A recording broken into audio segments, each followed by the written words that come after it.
right then and there. So like all the inflammatory language before we got to that beanball was what kicked it off. The action itself wasn't all it was. Interesting. Sounds convenient. I mean, yeah, if Trump would have, accepted that he did not get all of those votes that he thought he got, and everybody was telling him he didn't get, and kept telling all of his supporters that, we're getting robbed here and voting machines and other bullshit, maybe they wouldn't have been pissed off. Maybe Mike Pence wouldn't have been staring down the barrels of a gallows. Listen, maybe he shouldn't have said let them eat cake. For the record, I know we're just like bullshitting around and like talking just whatever. Can I ask that we don't get into the January 6th insurrection topic until a little bit later into the panel, so we can actually... Because there's actually have one. We can try. We can try. We can try, yeah. Sure. I just have a couple questions for people on the other side before we get into that. We'll get into fun it. Times. Not that I'm not down to talk about January 6th, because I got obviously some opinions on that. Oh, for fuck's sake. All right. It is 5 after. Lethe, you want to kick this off? Well, we were waiting on Parallax. He said he'd be about 5 minutes, but I guess we can go ahead and That's fine. He'll show up. We get some water while you wait for Parallax. Is Ico going to join us? No, Rich is doing his thing where he makes people better. Testing. Education. Okay, I'll run to the bathroom then while we're just waiting. For sure. Yeah. Hey, there's Razor. I guess I'll piss real quick. All right, everybody in... I don't piss. I'm built different. You might want to get that checked out. Usually it leads to Dude, diabetes or kidney stones. I survive on high quantities of caffeine. Not pissing is not an option. Oh yeah, bro. I'm pissing like a racehorse. Keep that mic off. No, I'm gonna make sure I hold it next to the toilet when I do it. God damn it. Oh, you see my starting screen, Razor? Yeah. So I got an entertaining story for y'all if you want while we wait. It took me a hot second. I looked at it, was thinking do you mean to have this up? What's that? Oh. But so yesterday, I decided, we're gonna stream. We're gonna do this marathon stream with Modi, and I fucking right when I started, I ate a whole bag of edibles from when that Mel brought me from Colorado, and we started doing Fishing Planet, which is a very relaxing game, and all the fish started the lake started spinning, the fish started swimming. I was like, I think I'm going to bed now. No marathon here. We're gonna try to watch House of the Dragon. I'm over here holding my head like this. I was like, where am I? What planet? It's not nearly as bad as that fucking acolyte. Good God. That's why I never like doing edibles. Because if you don't know how powerful they are and you eat too many, you're gonna have a bad time. Yeah, I asked Mel too. She was like, "Yeah, I did half of them and barely felt anything." I was like, "Oh, okay. I'm twice her size." Wrong. I feel like it's not about size. It's not about body weight as much as alcohol is. It's all about tolerance. In my experience. I definitely should have a really high tolerance for weed because I feel like I smoke all day every day. But until you get some Colorados, and then it got me. Listen, yeah, I guess the prize, motherfucker. Yep. Nope. I'm good. Well, I'm gonna go ahead and pop this off, and Parallax should be here any minute. So, welcome one and all to the Minds of the Ecclesia panel. I'm your host, LetheWaterKai, and with me, I have some awesome guests here to talk about some interesting topics. And we're gonna start with Majin Gibbs. Yeah. I'm Gibbs. We're excited to be here. It's gonna be good times. A lot of weeping and gnashing of teeth. I think from the Dims tonight. But otherwise, so basically, I guess the usual from the Dims. But I'm Gibbs. If you like what I have to say, you know where to find me. Awesome. And with us, thankfully, Lactoid. Yeah, Lethe, thank you so much for having me. I'm looking forward to today's topics. It's perfectly in vogue. 'Tis the season. Looking forward to me and my ally Gibbs here crushing all these fucking leftists. I can't wait. Let's get at it. Oh, the balance on this panel is going to be amazing. And with us today, Hammer. Good to have you. Hey, I'm also excited because I can't think of a single reason why anyone would argue for the right side of this argument. So I'm really excited to hear what that could possibly be. Topic. And in his full eared glory, Razor. There's Jan, how y'all doing? It's fun to be here again. I've always love having a good conversation about different topics that interest me like this. I am streaming myself over on Razor Sharp G and Twitch.tv. Want to help me get to affiliate? That's awesome. Thank you, and thank you, Sleepy, again for having me. For coming through. And with us this week, the man Tiberius. Good to see you. Good to see you, and it's good to be back. Thank you very much for having me once again. And yeah, if you're not aware of me, my name is Tiberius D. I'm a center right dude. Hammer. I'm a center right dude out of Evansville, Indiana, here to freshly broadcast and basically tell everybody why I think they're wrong. Most people usually try to pull me out of the Republican Party because I'm not far right enough wing. And then some people say I'm a Democrat, which tonight you're very much going to see exactly why I'm not. But anyway, going forward, I can't wait to have this one. Sorry, I'm tripping over all of my words, but we'll try to get that one fixed up here as soon as possible. Parallax is next. Me last. He still said, well, you are last, absolutely. So I'm going to go ahead and... Give me just a moment. For show. Are we just introducing ourselves? That yeah, we're just doing intros. Yep, twitch.tv/parallax. I got a starting student screen up. Come check it out. It's fucking awesome. Glad to be here. Mine was amazing too. Oh, I can't get over it. I need to get a new starting screen. All right, y'all. So, starting with, is it undemocratic to replace Biden? Are we going opening statements or just Oh, I'm gonna do opening statements. Just give me 1 second, because for some reason he forgot his prompt. It's like y'all never been here before. God damn. He glitched out. Is Biden being called to drop out from the race undemocratic? Are the elites working against the will of the people? This is the president's latest argument for staying in the race, that any course of action wouldn't just be ill-advised, but illegitimate and undemocratic. In making this case, the president has some unlikely bedfellows. The venture capitalist, podcaster, Trump donor, David Sachs said on X yesterday that secret cabals of donors and political operatives were conspiring to force Biden out. This is an attack on democracy. RNC Chair Laura Trump has said that parachuting another candidate in as a nominee would be going against our democratic process here in the country. Now Laura Trump obviously has a dog in this fight. Her father-in-law, and you might fairly conclude that she and donors like Sachs who argue against replacing Biden are worried that another candidate would have a better chance of beating Trump.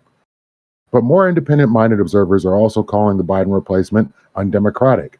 Writing for the Compact, friend of the Free Press, Batya Ungar-Sargon, who is politically independent as they come, put forward her vision of the idea.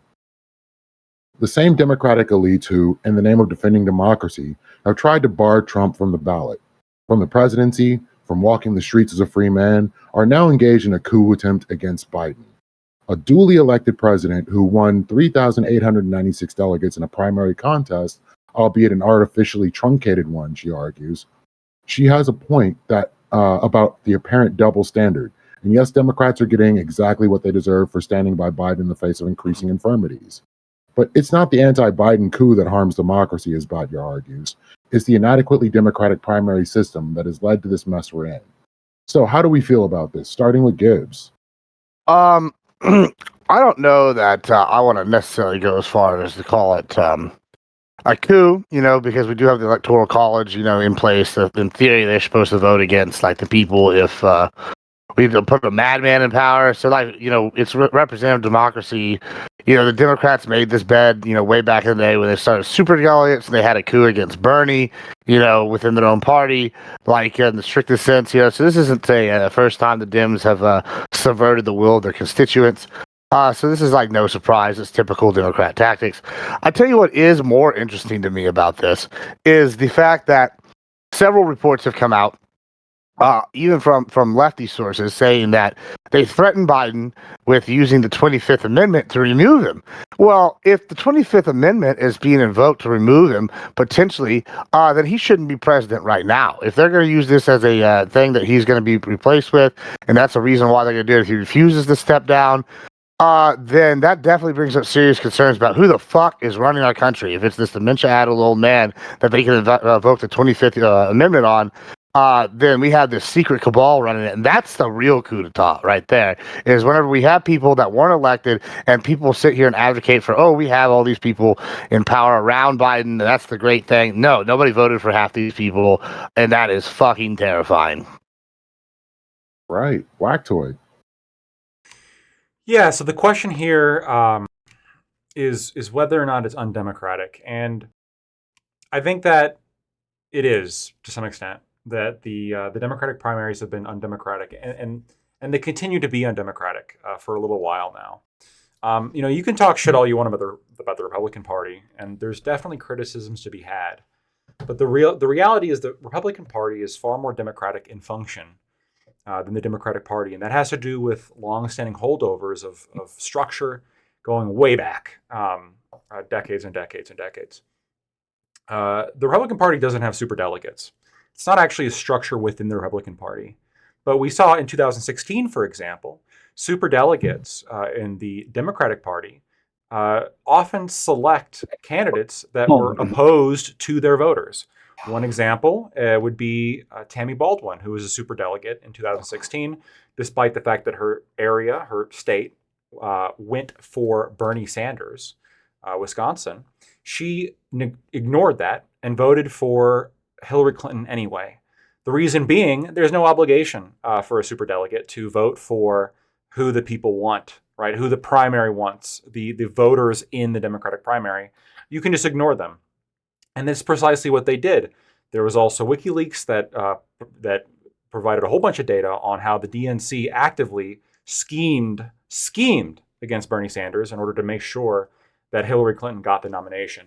I don't think anybody can realistically argue this is not that this is not undemocratic, that the entire party is plotting against the voters in that very party. And we're sort of seeing, maybe not an identical situation now, but we're sort of seeing a similar undemocratic situation now where, say what you want about Biden. You can say that he's incompetent. You can say that he's degenerated, which I've been saying for a long time now. And anybody who hasn't been saying that has either been lied to or is lying. But he won the delegates. Then that's inarguable, right? The Democratic Party has a primary process, and Joe Biden won the delegates. And there's no guarantee that Kamala Harris would have won the delegates. In fact, in the primary in 2020, she was wholly unpopular. She wasn't even close to second place or third place. She was very unpopular. So why do we just assume that Kamala Harris should get the primary as opposed to perhaps the second most popular Democrat within a primary process? Well, it's because the party elites within the Democratic Party have decided that you are a nuisance if you are a Democrat voter. They don't like your input. They don't want your input. They want to put their candidate up, and right now they believe their best candidate is Kamala Harris. They believe that Kamala Harris will provide the best for their interests, not yours, and they know better than you.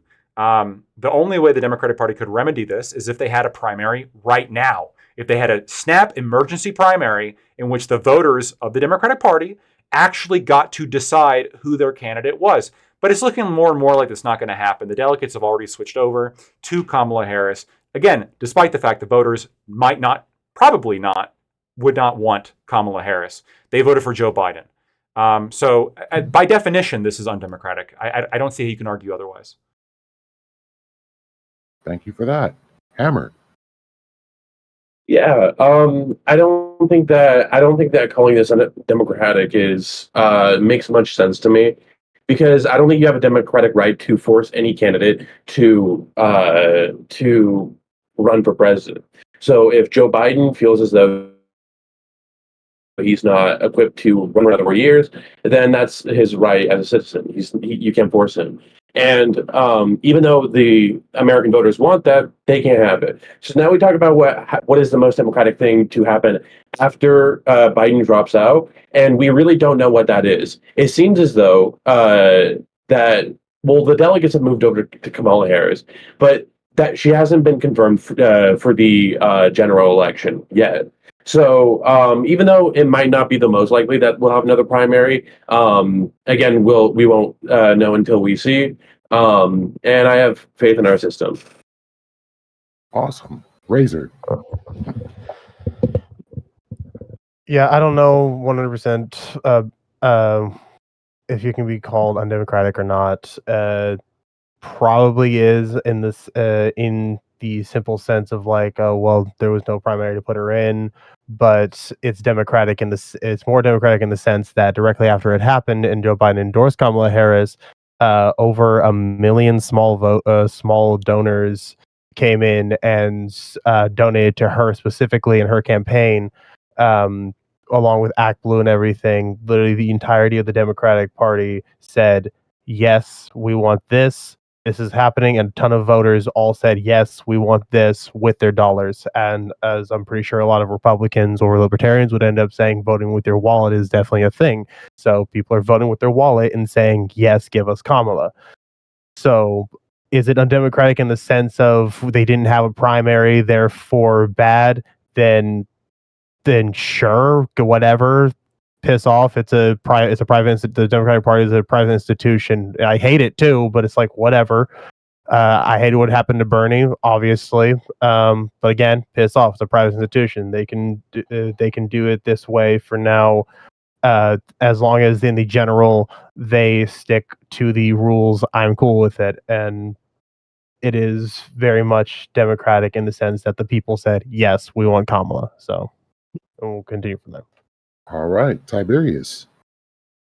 Yeah, I don't know how to make this short and simple, so I'm just going to rant for just a second. First Let's and foremost, go. this isn't just a bad look. This is a fucking terrible look for the Democrats. And I'm going to have to hear Cope all the way to the election about how this isn't a big deal and how this is just fine. And no, go fuck yourselves. All right, this is a awful look. Number one, whether it be Joe Biden or whether it be the DNC regulators behind the door, is that this conversation should have been had at least in February. Is Joe Biden equipped to be a president? They should have vetted him. They should have said, hey, look, we've got to force you through a primary. We've got to do all of this shit to actually make sure that you are qualified for the office because, one, he is 81, and he would be 85 when leaving office. Number two, we know he's had some problems, and while I still would vote for this man, I'm not going to act like he's just, firing on all cylinders. He hasn't been for the better part of the last 2 years, okay? What I am impressed with is his team. More importantly, is that whether it be him, whether it be the DNC insiders, is that they are railroading this because it's in the 11th hour, and Kamala Harris is being the nominee without anyone even declaring for any kind of interest to say, no, I actually deserve a spot better than you.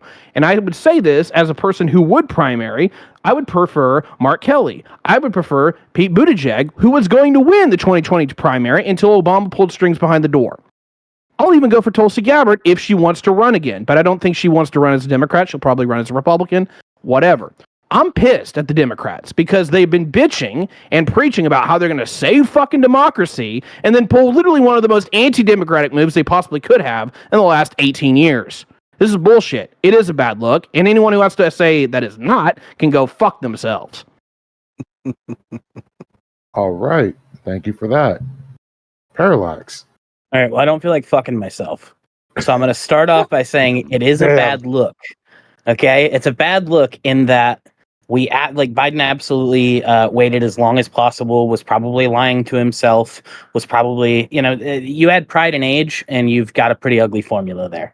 And I don't think he wanted to step down, but he clearly wasn't equipped to do this. So it is a bad look that he got that far along in the process. However, given that he did, what has happened since the fallout is not undemocratic, unfortunately. I understand all the hand-wringing about it, but the reality of it is, A, the DNC has rules and practices in place for this specifically, and that's exactly what's going to happen, is they're going to rally the delegates and get it done. B, when we go and cast a vote for president, we often think we voted for a president. We don't. We vote for a slate of electors. We voted for a slate of electors representing the Biden-Harris campaign, and those electors are still going to cast their support for the Biden-Harris campaign. So it is as democratic a process as possible without starting some kind of snap primary. And I think a snap primary would have been more divisive for the Democratic Party, more problematic, harder to organize, and would have caused more infighting instead of getting a candidate that the party can rally around. Awesome. So I'm going to go ahead and open up the conversation. Yeah, I can go ahead and start. Factoid's wrong. No. Oh yeah. No. I'm gonna criticize something you said, right? Because what it appeared when the question is whether or not it's undemocratic, you sort of appeal to whether or not it'd be a good idea or whether it'd be divisive for the Democrats. I don't deny that having a primary right now, there might add a level of divisiveness. There also might add an element of, I think, free media coverage, right? Simply having a primary where you can have the candidates speak to what they actually want to get done. I think that could be beneficial, but I agree you would have some divisiveness as well. But just because you would have divisiveness, that doesn't negate the fact that it's undemocratic, right, to not have one. I don't think anybody here can deny Joe Biden was the selected candidate. When people went and voted in the Democratic primary, they voted for Joe Biden to be the president. They voted for the Biden-Harris ticket. Well, they voted for the Biden-Harris ticket, but are we going to delude ourselves into thinking that vice presidents are when people go and vote, that they really intend for the vice president to be the presidential candidate? Absolutely not. People pick. But are we going to delude ourselves? That was a good. No, people pick a vice presidential candidate usually to appeal to some demographic.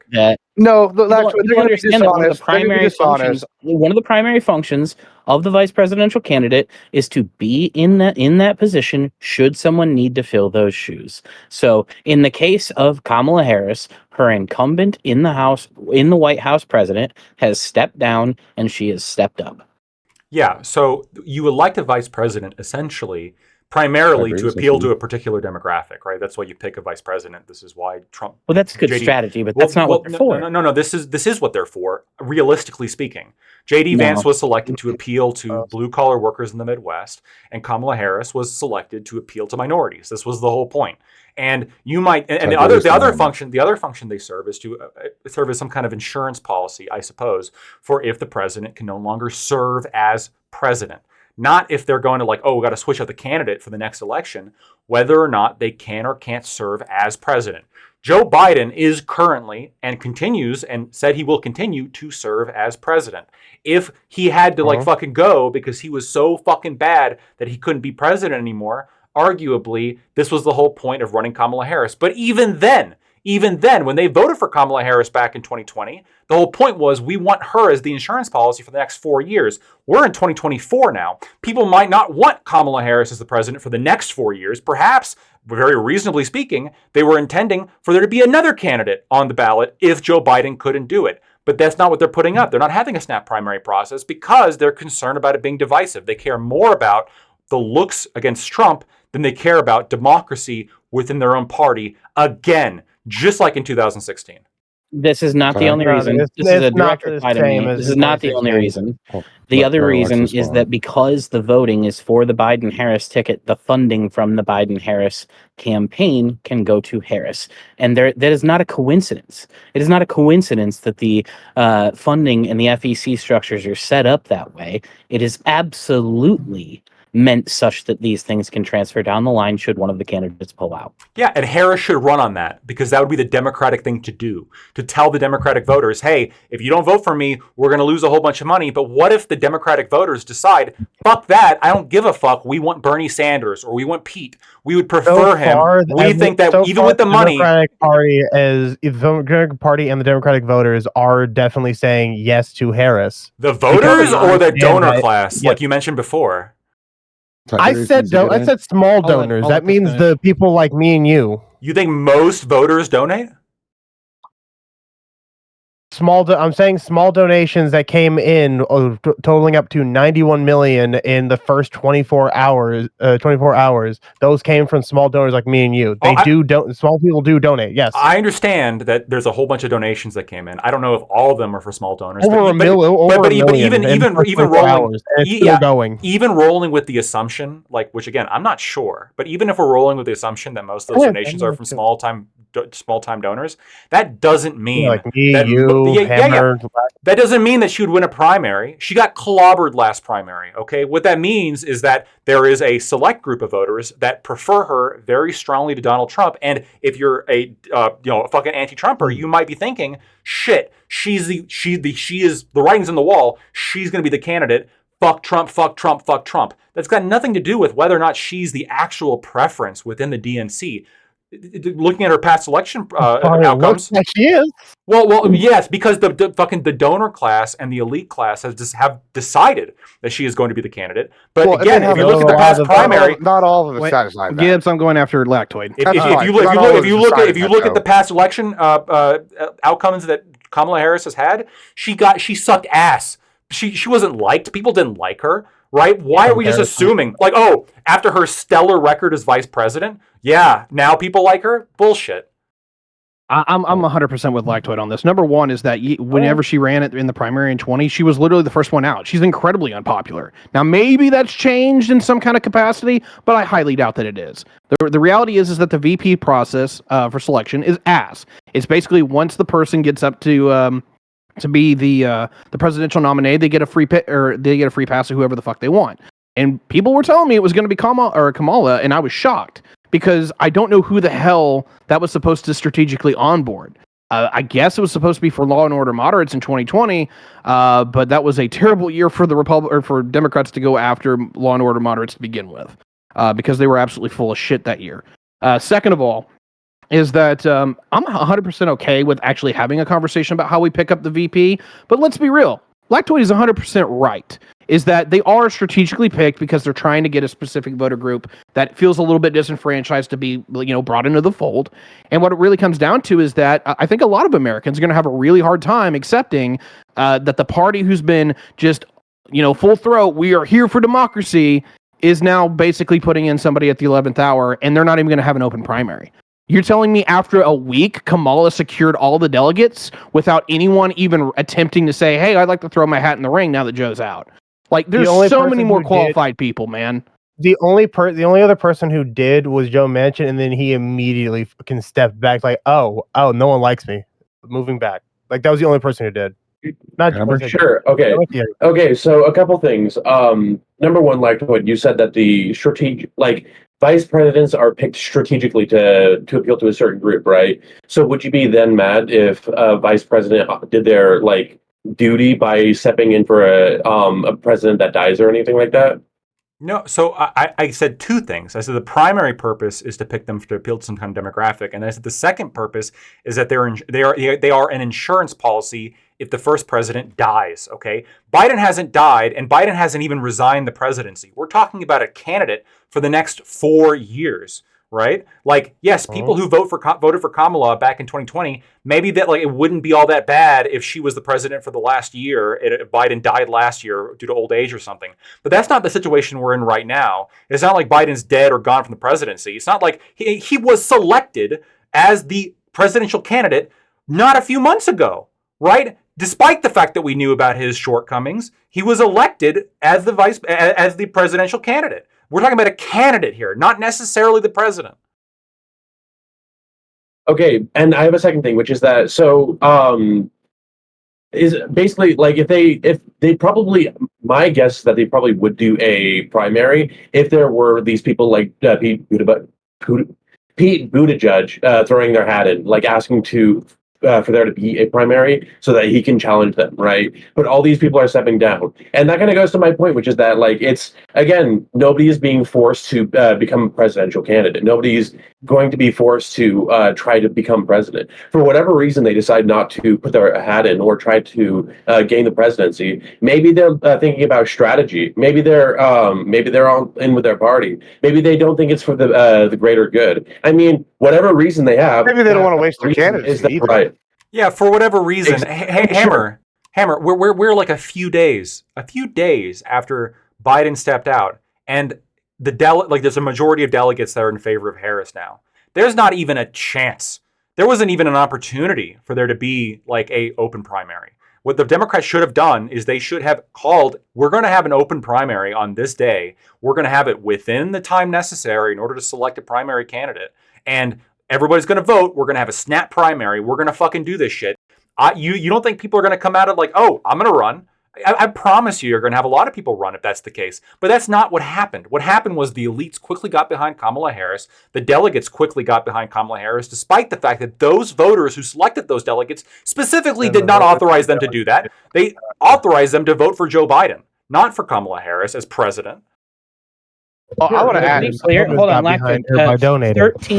13 candidates dropped out before Kamala in 2020. I don't know what the hell you were talking about when you said she dropped out first. I wasn't the one that said she was last. I was saying there was multiple people who were. You said she was the first one. You said she was the first one. That was Tiberius. That was Tiberius D who said that. You can take issue with him if you have. What I said is there's multiple. Fact check. Fact checking is more fun. Sure, I'm saying there was multiple candidates. She dropped out. There's multiple candidates that were in front of her in terms of popularity. Bernie Sanders is more popular than her. If I'm not mistaken, I think Pete was more popular than her too. She was relatively unpopular during the primary. There's no guarantee that she would actually win an open primary, even with the money. What about with the endorsements? Like, if we're gonna like actually entertain this, do you genuinely think that with Biden endorsing her, with everybody who's endorsed her endorsing her, she somehow doesn't sweep? Hold on. Like, There's really? a lot. It's very possible. I want to touch on that. I'm not sure there would be as many endorsements, by the way, if it was an open primary. Sorry, go ahead. Hold on. Yeah, I want to touch on that as well. First of all, there's not that. There are some pretty big prominent endorsements, but there's also a few notable prominent people like Nancy Pelosi, last time I checked, who hadn't even endorsed her, and major swing state Dems who have not endorsed her, along with several major Dem donors saying that they're putting their money on hold until after it's official, right? Because they don't want to give it to Kamala. And then this is another thing that's really interesting. I've heard a lot of people talk about, it's logistically impossible for them to do a primary, or we're not going to do a primary. We're going to go riding with Kamala because we knew that at some point probably Biden was going to be dying in office and she was going to be our president at some point. I don't believe the people when they were saying that, and if they are saying that, that's terrifying. I mean, what's really scary to me is the French were able to put together a snap election in 2 to 3 weeks and have multiple rounds, but somehow the Democrats are saying that the French are just better than them. The French could figure this out, but the Democratic Party couldn't figure it out. And if the French could figure it out and the Democrats can't figure it out, the Democrats are not equipped to be the leaders of our country. It's really that simple. What's scary to me is that I can hear those sunglasses begging for help as they stretch around your head. They're very, very nice. They're very comfortable sunglasses. That big brain energy, you know? It's that big brain energy. Listen, because we got that hard sunglasses on because there's no love today for Biden. Look, it's a cold day in hell when I usually agree with Gibbs, but I'm 90% with him. Like, if Democrats actually want to say they're like, we're pro-democracy, there is a way and you'll find it. Like, not only that, I'll put it this way. Have an open primary. Have it to where, all right, we're going to do it August 24th or some shit. There's plenty of time before the general election where you can test out anything you want to. Cool. The states don't want to play ball. Do it your damn selves. Set up your voting centers. Do whatever you got to do. Hell, run STV voting if you don't have to play with the states. I don't give a shit. If you actually want to preach to me that you believe in something, fucking walk the walk. Do a poll on Twitch to see who gets it. That's how we should decide who's going to win. That would be more democratic. Do something. Wait, a poll on Twitch should be more democratic than how the current process has gone, unironically. No. Yeah, it's been a coup. I mean, but this is the other thing that y'all brought it up earlier. Someone brought it up on Twitter. What's the entitlement? Wait, why do we feel entitled to this? You do realize, like, theoretically, the DNC could just pick anybody, right? No, not to democracy. Obviously, we get a vote in our presidential election, but for the primaries, those are done by two private organizations, and I'm very curious. No, but y'all all glazed over this in the beginning. Y'all glazed over this in the beginning, and I brought this up, which was, hey, they told Biden. We have direct evidence. Schumer told Biden that if you don't step down, we're going to invoke the 25th. What that tells me is the Dems are telling Biden.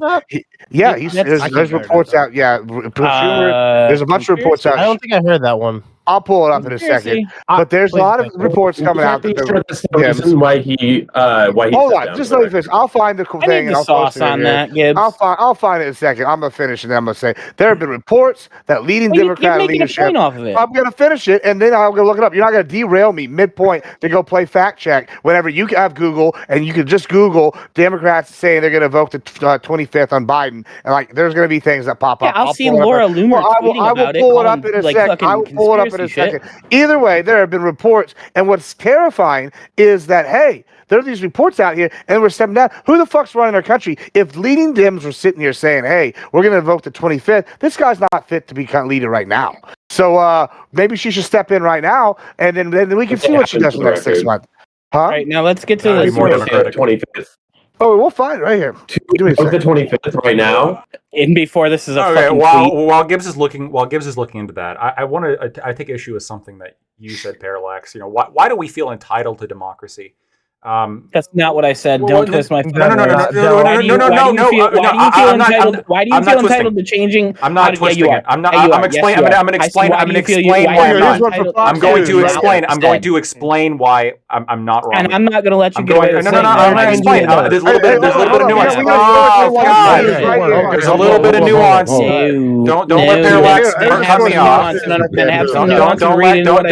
Don't let Parallax cut me off. Let me explain. I'm absolutely cutting you off. Moderator, clean this up, please. We're gonna see if you can keep cutting me off in the middle of my sentence. Go ahead, Lethe. Is that the case? I absolutely could. If you're going to continue to besmirch me. Parallax, what is there anything you want to add to this before I let Lactoid say what he's going to say? I'm not going to let him lie about me. I'll tell you that much. Okay. So mute him. I didn't say mute him while I lie about him. I didn't say why do you feel entitled to democracy, you fuck. So when you say why do we feel entitled to a democratic process, specifically you said that's not what I said. Specifically, hold on, motherfucker. You specifically said the DNC could pick whoever they want. Is that not anti-democratic? So is that is not. I'm just saying that the way that the Democrats is that not anti-democratic? The way that the DNC fucking bylines work has nothing to do with voting at all. Is voting democratic? Yep. So if you select people without voting, that's undemocratic, right? You still get a fucking democratic process when you go casting. I understand. I understand there's a general democratic process, but within the primaries, undemocratic. But within the primaries, undemocratic, isn't it? It already is. They're choosing to allow us to do this. They can choose anybody they want. Whoa. If they choose to allow us, that's democratic, right? We've got people here claiming the election was stolen from Bernie. Diversion. Tell me that it's a Democratic. Total diversion. No, it's not. If the DNC allows you to vote for their candidate, that is more democracy than if the DNC doesn't. It is. Okay, so it's democratic. But it's not something you're entitled to. I'm not. Motherfucker, I just said that it's undemocratic. And you said, whoa, that's not what I said. I said that you said, well, why are we entitled to something democratic? And you said, that's not what I said. I didn't say that. I didn't. Motherfucker, what did you say then? What did I say? You don't know shit. I said, why do you feel entitled to changing the way that the DNC chooses a candidate? Okay, changing the way the DNC chooses a candidate. Do you agree that if they don't let the primary voters vote for the candidate, that is less democratic than if they let the primary voters choose the candidate, right?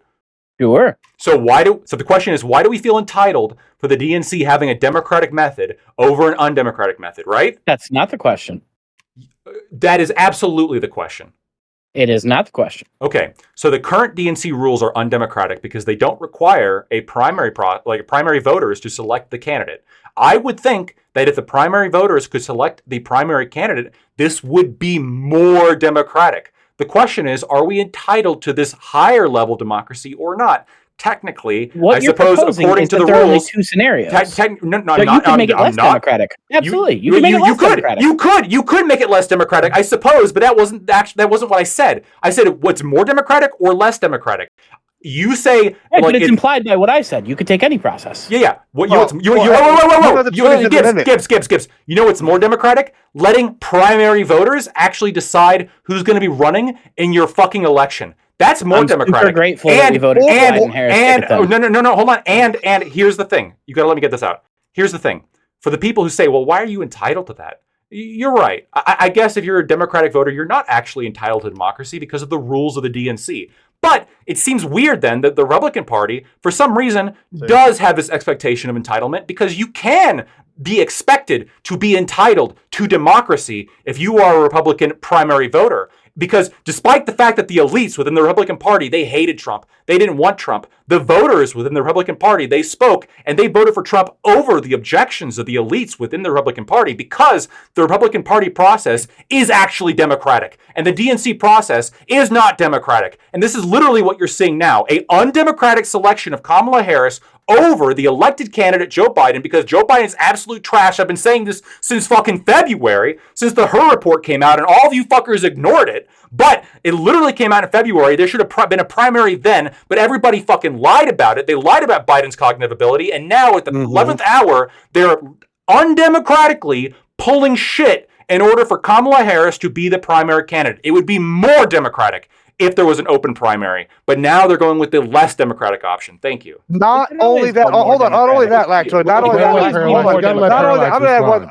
am going to let Parallax respond, but he's going to respond to me too. And I'm going to say this. I provided two sources now. They're both from mainstream media sources that were talking about how the bigwigs in the Dems were using the 25th Amendment to force him out. So not only was it not democratic, they were going to threaten to remove him from presidency. This is essentially a coup. It's an alternate, like all intents and purposes. New York Post and Fox News. So they're both mainstream news websites. So both of these reported this. So both have reports that are saying that they were going to use. Yeah, it's on there too. You can scroll up. I posted both articles. None of this. I know. I saw you posted it, and I'm just saying. I found you're not going to. I was told 5 sources. I clicked 2 in my news feed quick. Yeah, but you found sources that have no confirmation. No confirmation. Oh, okay. Just because. Listen. So this is just as good. Anyway, hold on. This is anytime you post anything. Then hey, I'm why going don't to do the you same put a third thing. heart over your mouth? So hold on. Listen, I'm going to just keep talking. Every time you hit a source, then I'm just going to ignore it because I just provided 2, and if you my just were like, sources well, they're not have good. something behind them. No, because I'm actually reading the fucking source on that. I could be the fucking reading on that. Is the biggest news company in the world, so you can go ahead and also type the down most there. known to lie. That is not true at all. That is not true at all. I want MSNBC lies all the time. CNN lies all the time. But the point is, the point is, I can find CNN posted it. I can post those too. Here's the point: this is not democratic. We're using force things to force them out, and y'all are gonna sit here and go, "Hey, okay, Gibbs, it's cool. Get a fucking ho-ho. We'll work on. No, you get a ho-ho, bitch. I'm sitting here. I gave you a source, and you've given us nothing. Yeah, no sources. Chill. Okay, so are you going to respond, Parallax, or because Hammer? No, are you insulting him for being fat, sources to Parallax? respond with?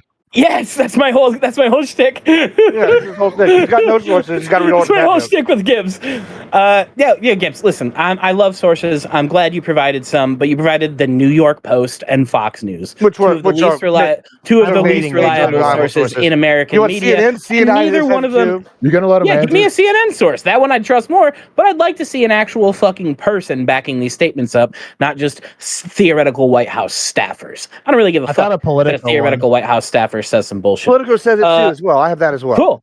Great. Fantastic. And if that's true, good. Nonetheless, Lactoid, all I would say is, yeah, we could do things more democratic in lots of ways all the time. I'm cool with that. Yeah. However, I'm also, however, given the circumstances, no, not however, fuck Trump. That's like also, that's just implicit, right? However, given the circumstances, I'm also absolutely fine with what has happened here. It sucks. It's a unique scenario. It is very late in the process, and calls had to be made. Why is it late in the process? Why wasn't this done back in February? Hey, I already said that I agreed with Ty in his opening statement that Biden should have probably not run.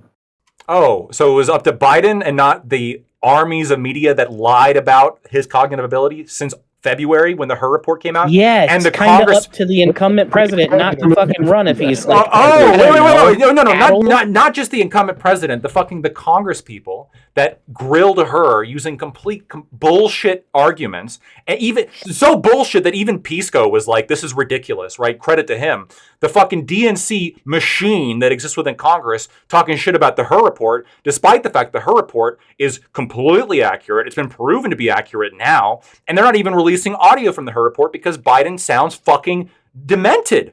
And they refuse to release it since February, and Merrick Garland's been held in contempt of Congress because he's continuously refused to release it because the Biden campaign and the people surrounding Biden deceived their primary voters into thinking that he would be okay for the primary when he was not. And now you guys are in this position where your votes don't matter. Okay, so I guess now that we are, I'm happy with what we've done.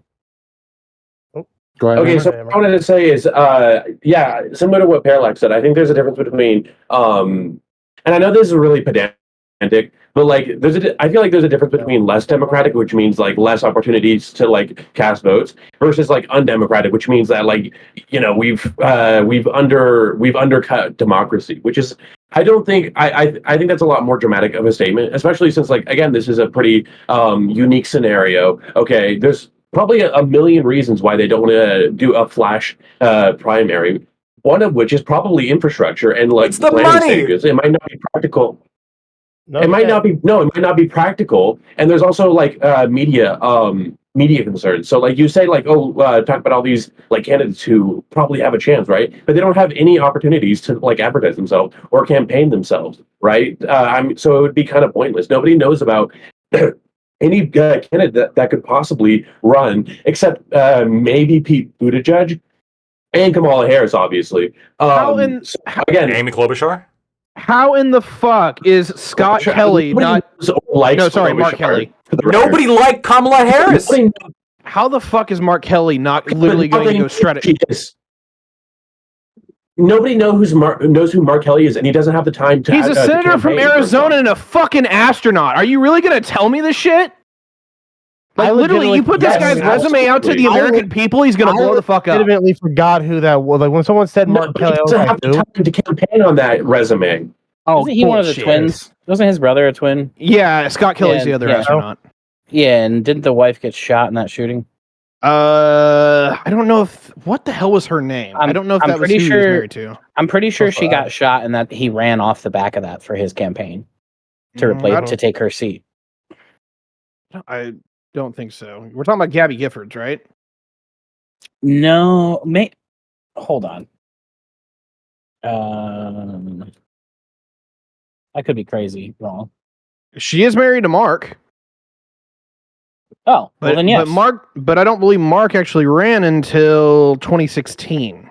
I'll have to double check that. Yeah, no. I just didn't know which one you were talking about. Got it. All right, so I just had the wrong brother. Got it. No. Mark is the one that I was talking about, and yes, Gabby is married to him. Oh, I don't know if he ran to take her seat, but I mean, she was shot in 2012. Wait. In 2020, before Harris dropped out, Bloomberg was pulling ahead of her.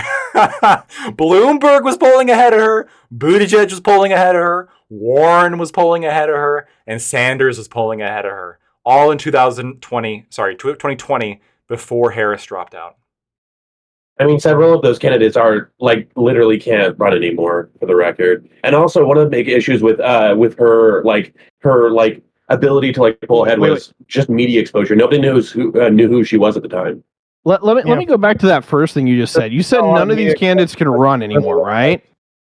Well, no, I said several of them. So Bernie probably is too old, and obviously Biden is too old. And I would argue that Bloomberg's probably too old, in my opinion, but.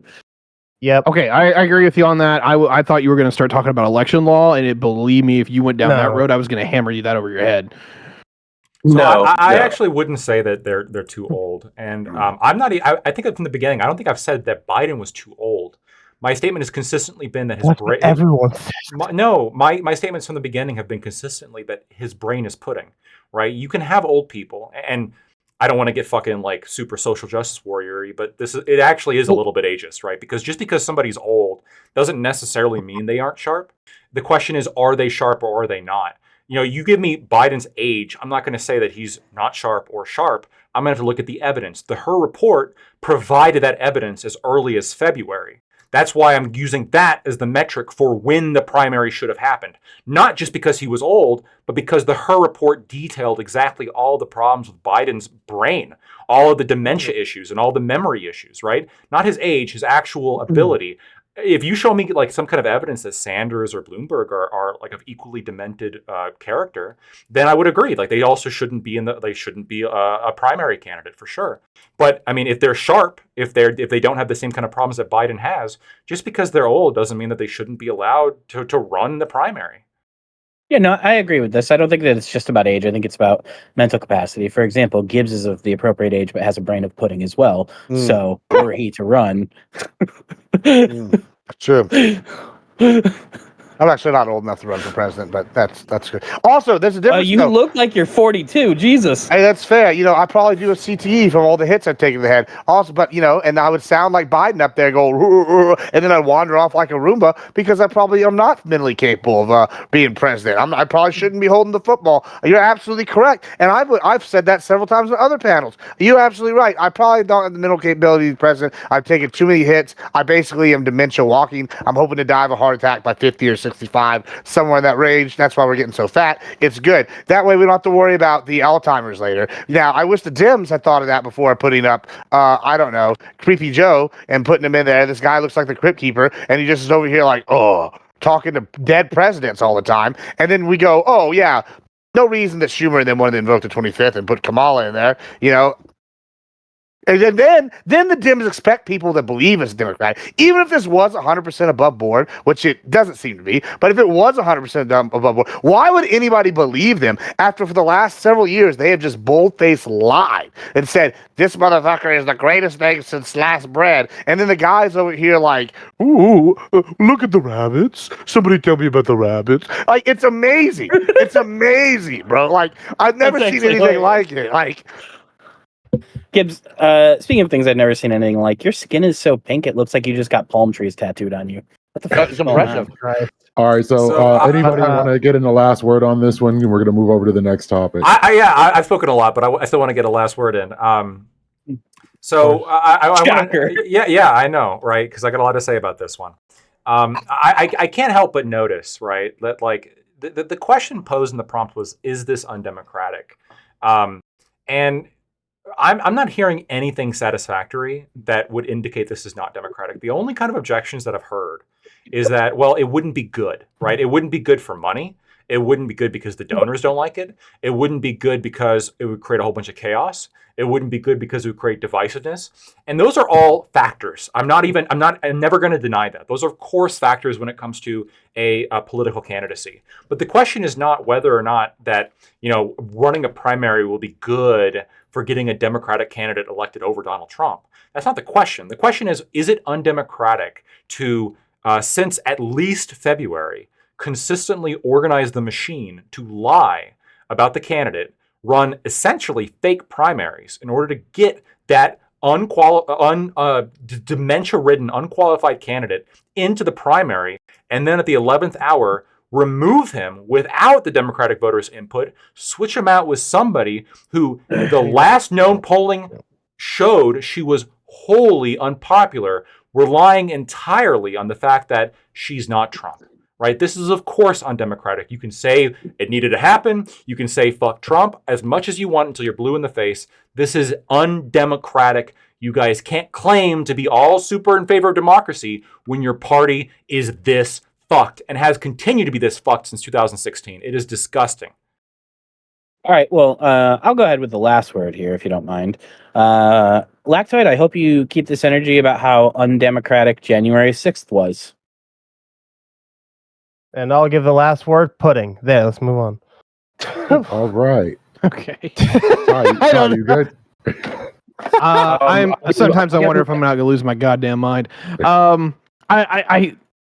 I would love to add more here, but like Lactoid has nailed pretty much every point that I wanted to make. And it's great to be on your side for once, because a lot of times we square off. But I'm largely with you on this. I plan on voting for Biden because while I think he was actually like mentally, you can't vote for Biden. I know. I'm not saying I'm going to. Like, he said planned, past tense. Yeah, planned. All right. Like there was two major reasons why. Number one is that for the fact that he was mentally declining, he was actually listening to his staffers. A great example was the fact that you guys all remember the Chinese spy balloon from, what was it, last year? He wanted to shoot it down initially. And then what happened was that he listened to his staffers. He particularly listened to the CIA director and the NSA director, and they said, hey, look, you can shoot it down and we won't get a goddamn thing about it, or you can let the damn thing pass over our country. They're not going to get any intelligence they literally can't get on fucking Google Maps. And what we're going to do is we're going to part a helicopter below the thing, a U-2 above the thing, and we're going to listen in to every little intelligence gathering data that we can get off the damn thing. When it actually got shot down over the coast of South Carolina, when we finally got there, we tracked the bitch to the IP of the terminal in which it was being used. We knew where it was going, where it was sending all the data, what it was sending, and we broke all the encryption codes that we didn't have access to before. I shouldn't have said that, but that's actually what happened. Long story short, I like presidents who listen. I fucking hated Obama because he didn't listen to a goddamn person in the room. I still hate Trump because he didn't listen to a goddamn person in the room. Thank Christ for Joe Biden actually listening to people. And I wish I could vote for him, but I can't. I got one closing thing. This is interesting. Since Tiberius brought up listening to people, interesting thing. There's a report out this week that Kamala, since she's been vice president, has fired 92% of her staff. So if you hate people that don't listen to their staff, you can't vote for Kamala because she doesn't listen to them, even less than Trump listens to his staff. Welcome back to Team Trump, Tiberius.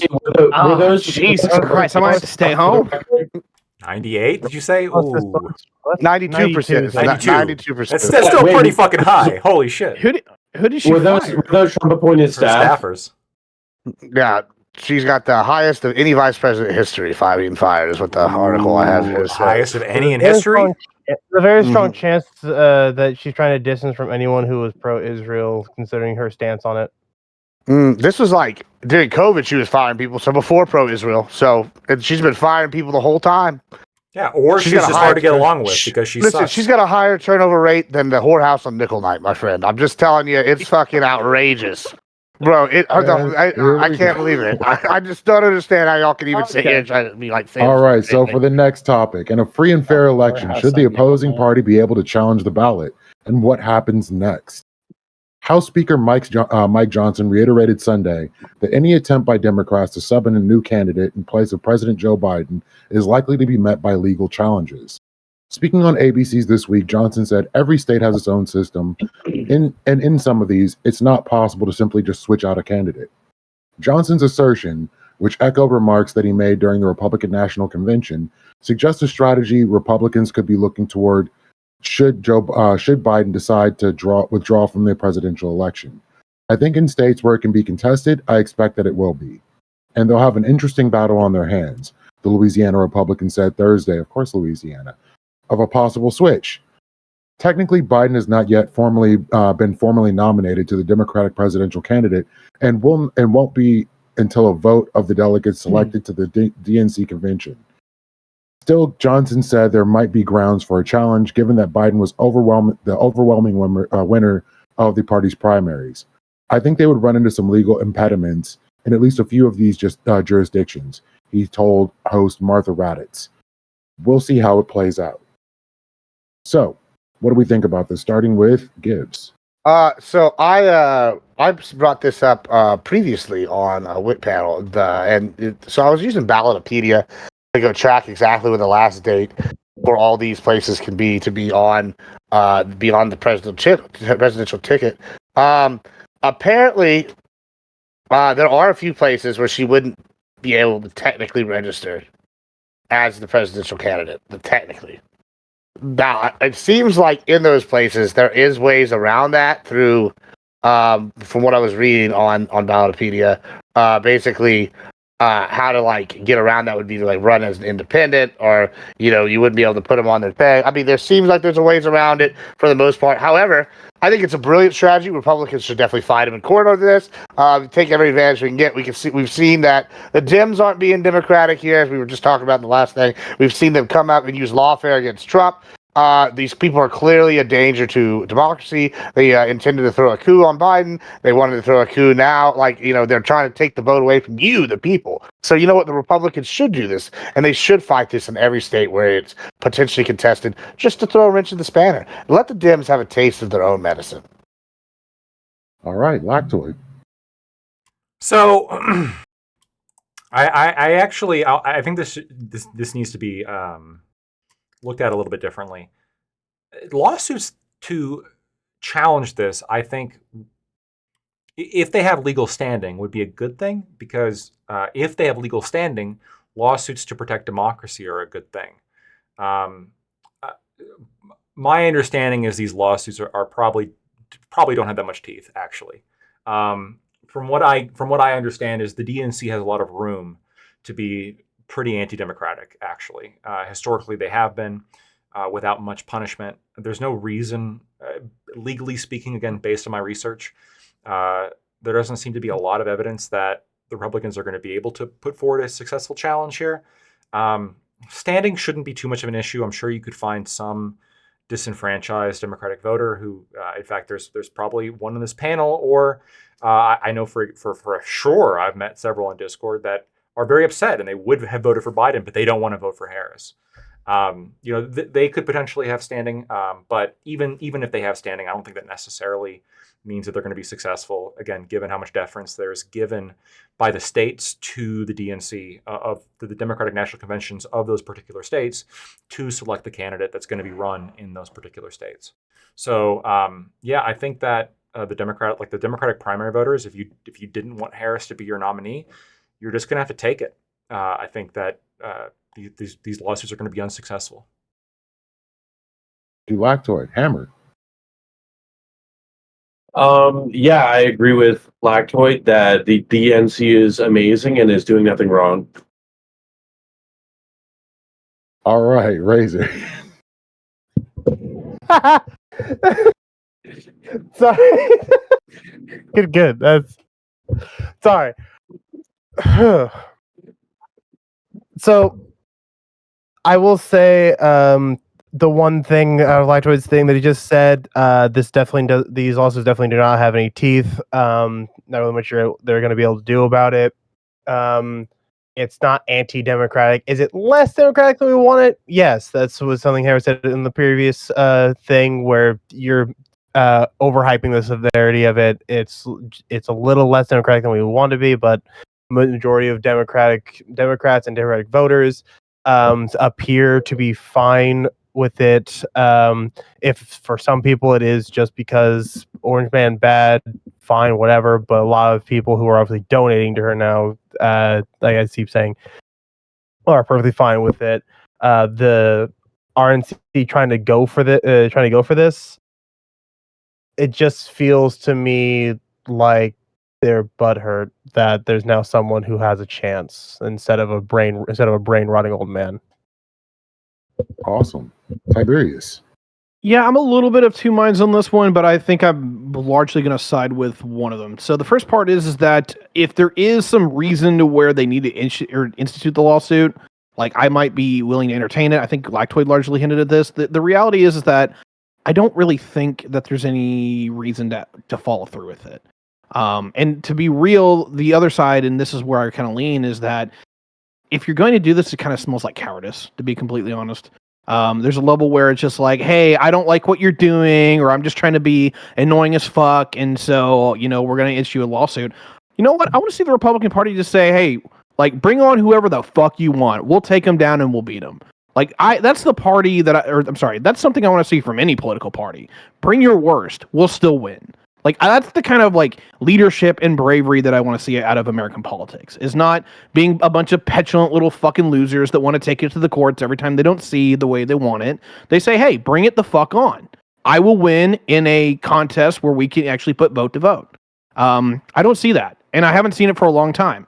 And I can shoot on both sides. I heard about how the election was stolen post-2016 because of how the Russians interfered. And then I still hear about how the election was stolen in 2020 because of all those weird votes that just came out of the blue. Let's be real here, folks. You're all a bunch of sore losers, and I'm kind of tired of hearing about it. I want somebody who says, I'm going to win. Awesome. Thank you, Ty. Parallax. As opposed to the first topic, I'm mostly in line with Lactoid on this one. I think that while I loathe litigation just designed effectively to delay electoral processes, and I cannot stand the culture that is breeding around it, I do think that it is kind of in line with what I perceive to be an American duty, that if you think a thing is disenfranchising your rights as an American, you should elevated as far as you can. So I do think that, in theory, anybody who feels that this is illegal should be able to challenge it, irrespective of party affiliation. I think the intent is obvious. I think the politicking behind it is obvious, and I think that sucks and it's gross. But I think you have the right. I think that's part of what makes our country what it is. So, yeah, I think it'll fail, much like Lactoid said, but I think they have the right. All right, opening up the conversation.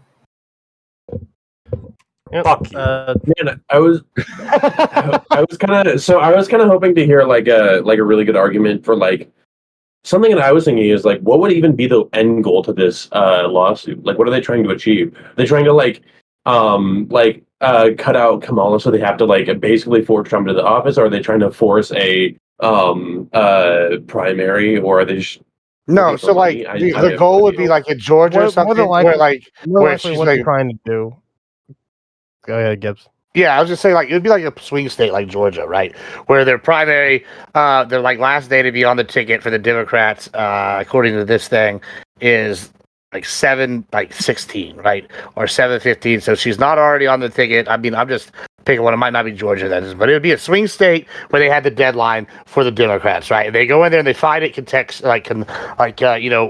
the court, and so then she doesn't end up getting on that specific state's ticket ballot, right? As the Dem. So if you want to vote for her, you'd have to vote for her as an independent, and you couldn't just do block down the set Dems like most people do. Most people, the average voter goes in there, they go see Republican, they vote all the Republicans all down ballot, or they vote Dems all down ballot. So you have to do on her, you have to vote independent or whatever, and that would probably cost her that swing state if she were like not. No. Hold on, that would be it. So if for whatever reason, which again I'm expecting this wouldn't happen, but if it was the case that would be the goal. It was ruled in Georgia that Kamala Harris was ineligible to be the presidential candidate, and they would have to be Biden Harris. The DNC would have to bring back Biden. And it would have to be a Biden-Harris ticket again because they need Georgia, right? They need Georgia. And so if it's a Biden-Harris ticket again, they've lost because they've already thrown them out to the wolves, and they've already brought Harris in. So I think strategically speaking, that's what the RNC might be trying to do, which is, look, you guys undemocratically got rid of Biden. We're going to make you pay in a way that you have to undo what you did, and then you're going to lose the election anyway. Because, I mean, holy shit, how are you going to motivate voters to vote for a candidate that even you tried to throw out? Holy shit.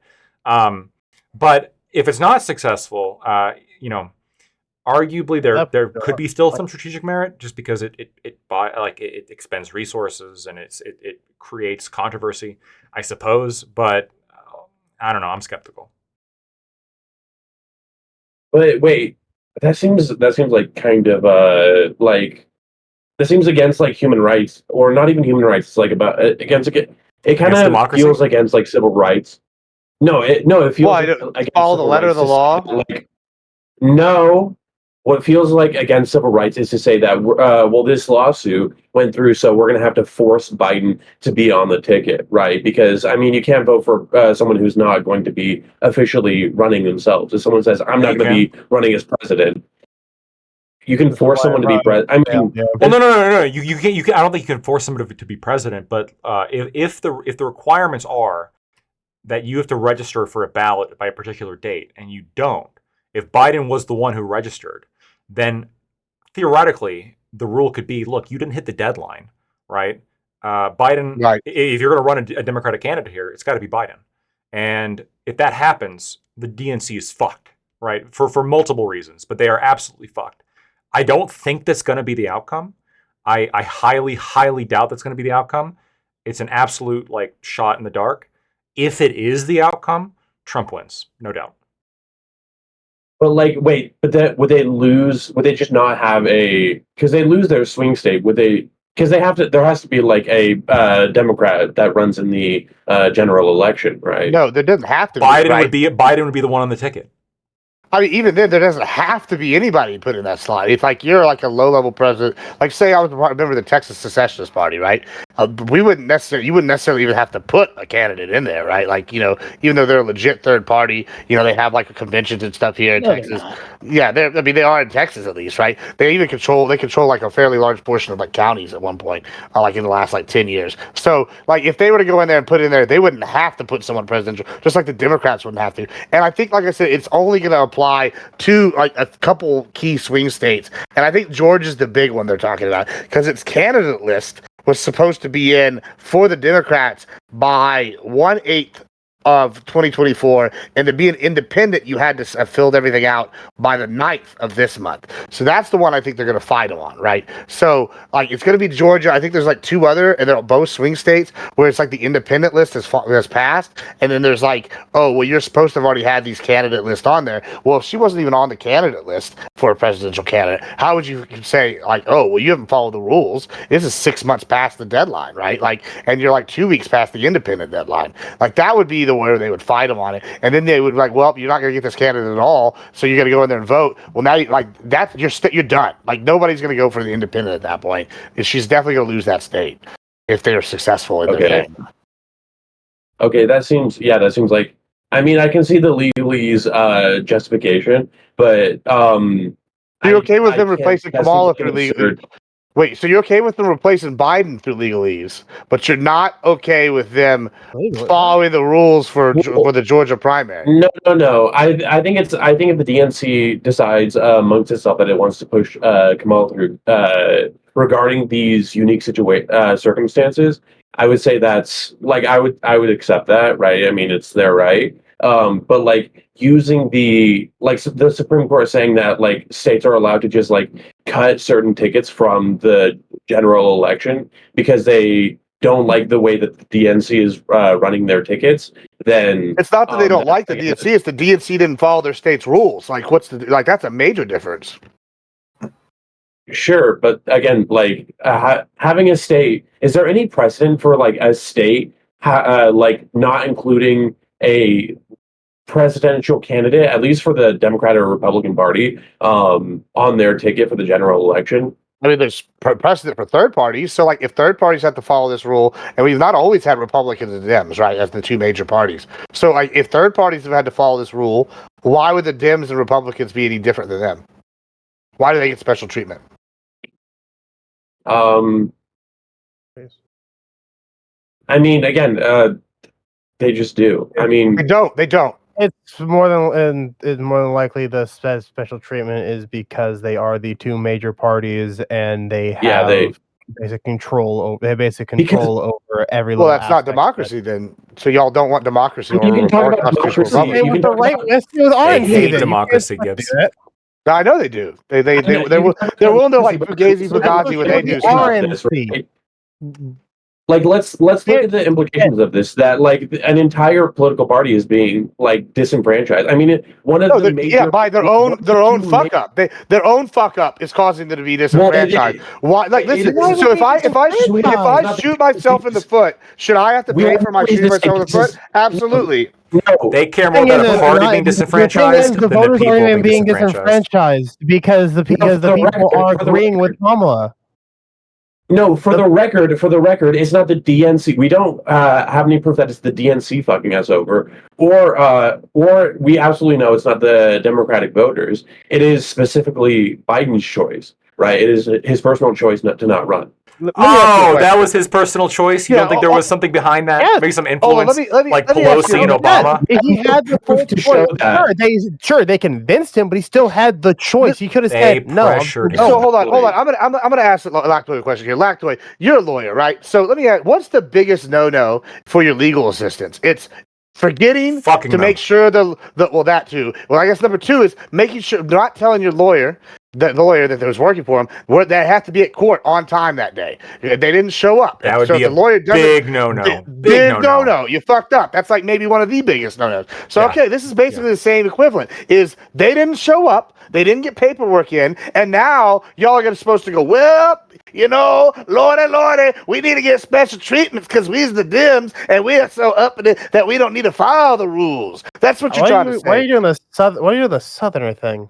Well, he's talking about the roots of the Democratic Party, going back to the Southern KKK, Democrats, right? bro. Hold on. Yeah, the KKK. They're all I corrupt. mean the sons of bitches. conservatives. We're not, you, like, I hate when You people mean the say Democratic Party? because they, Yeah, the Nazis, the Democrats, the social Democrats The that have always been conservatives. So- Again, the social so Democrats. let the Parallax in here. conservatives. According to the office of the Secretary No. of State of Georgia, Conservative. the party can choose a different candidate at any time before ballots are created before September. This legal challenge will not do anything.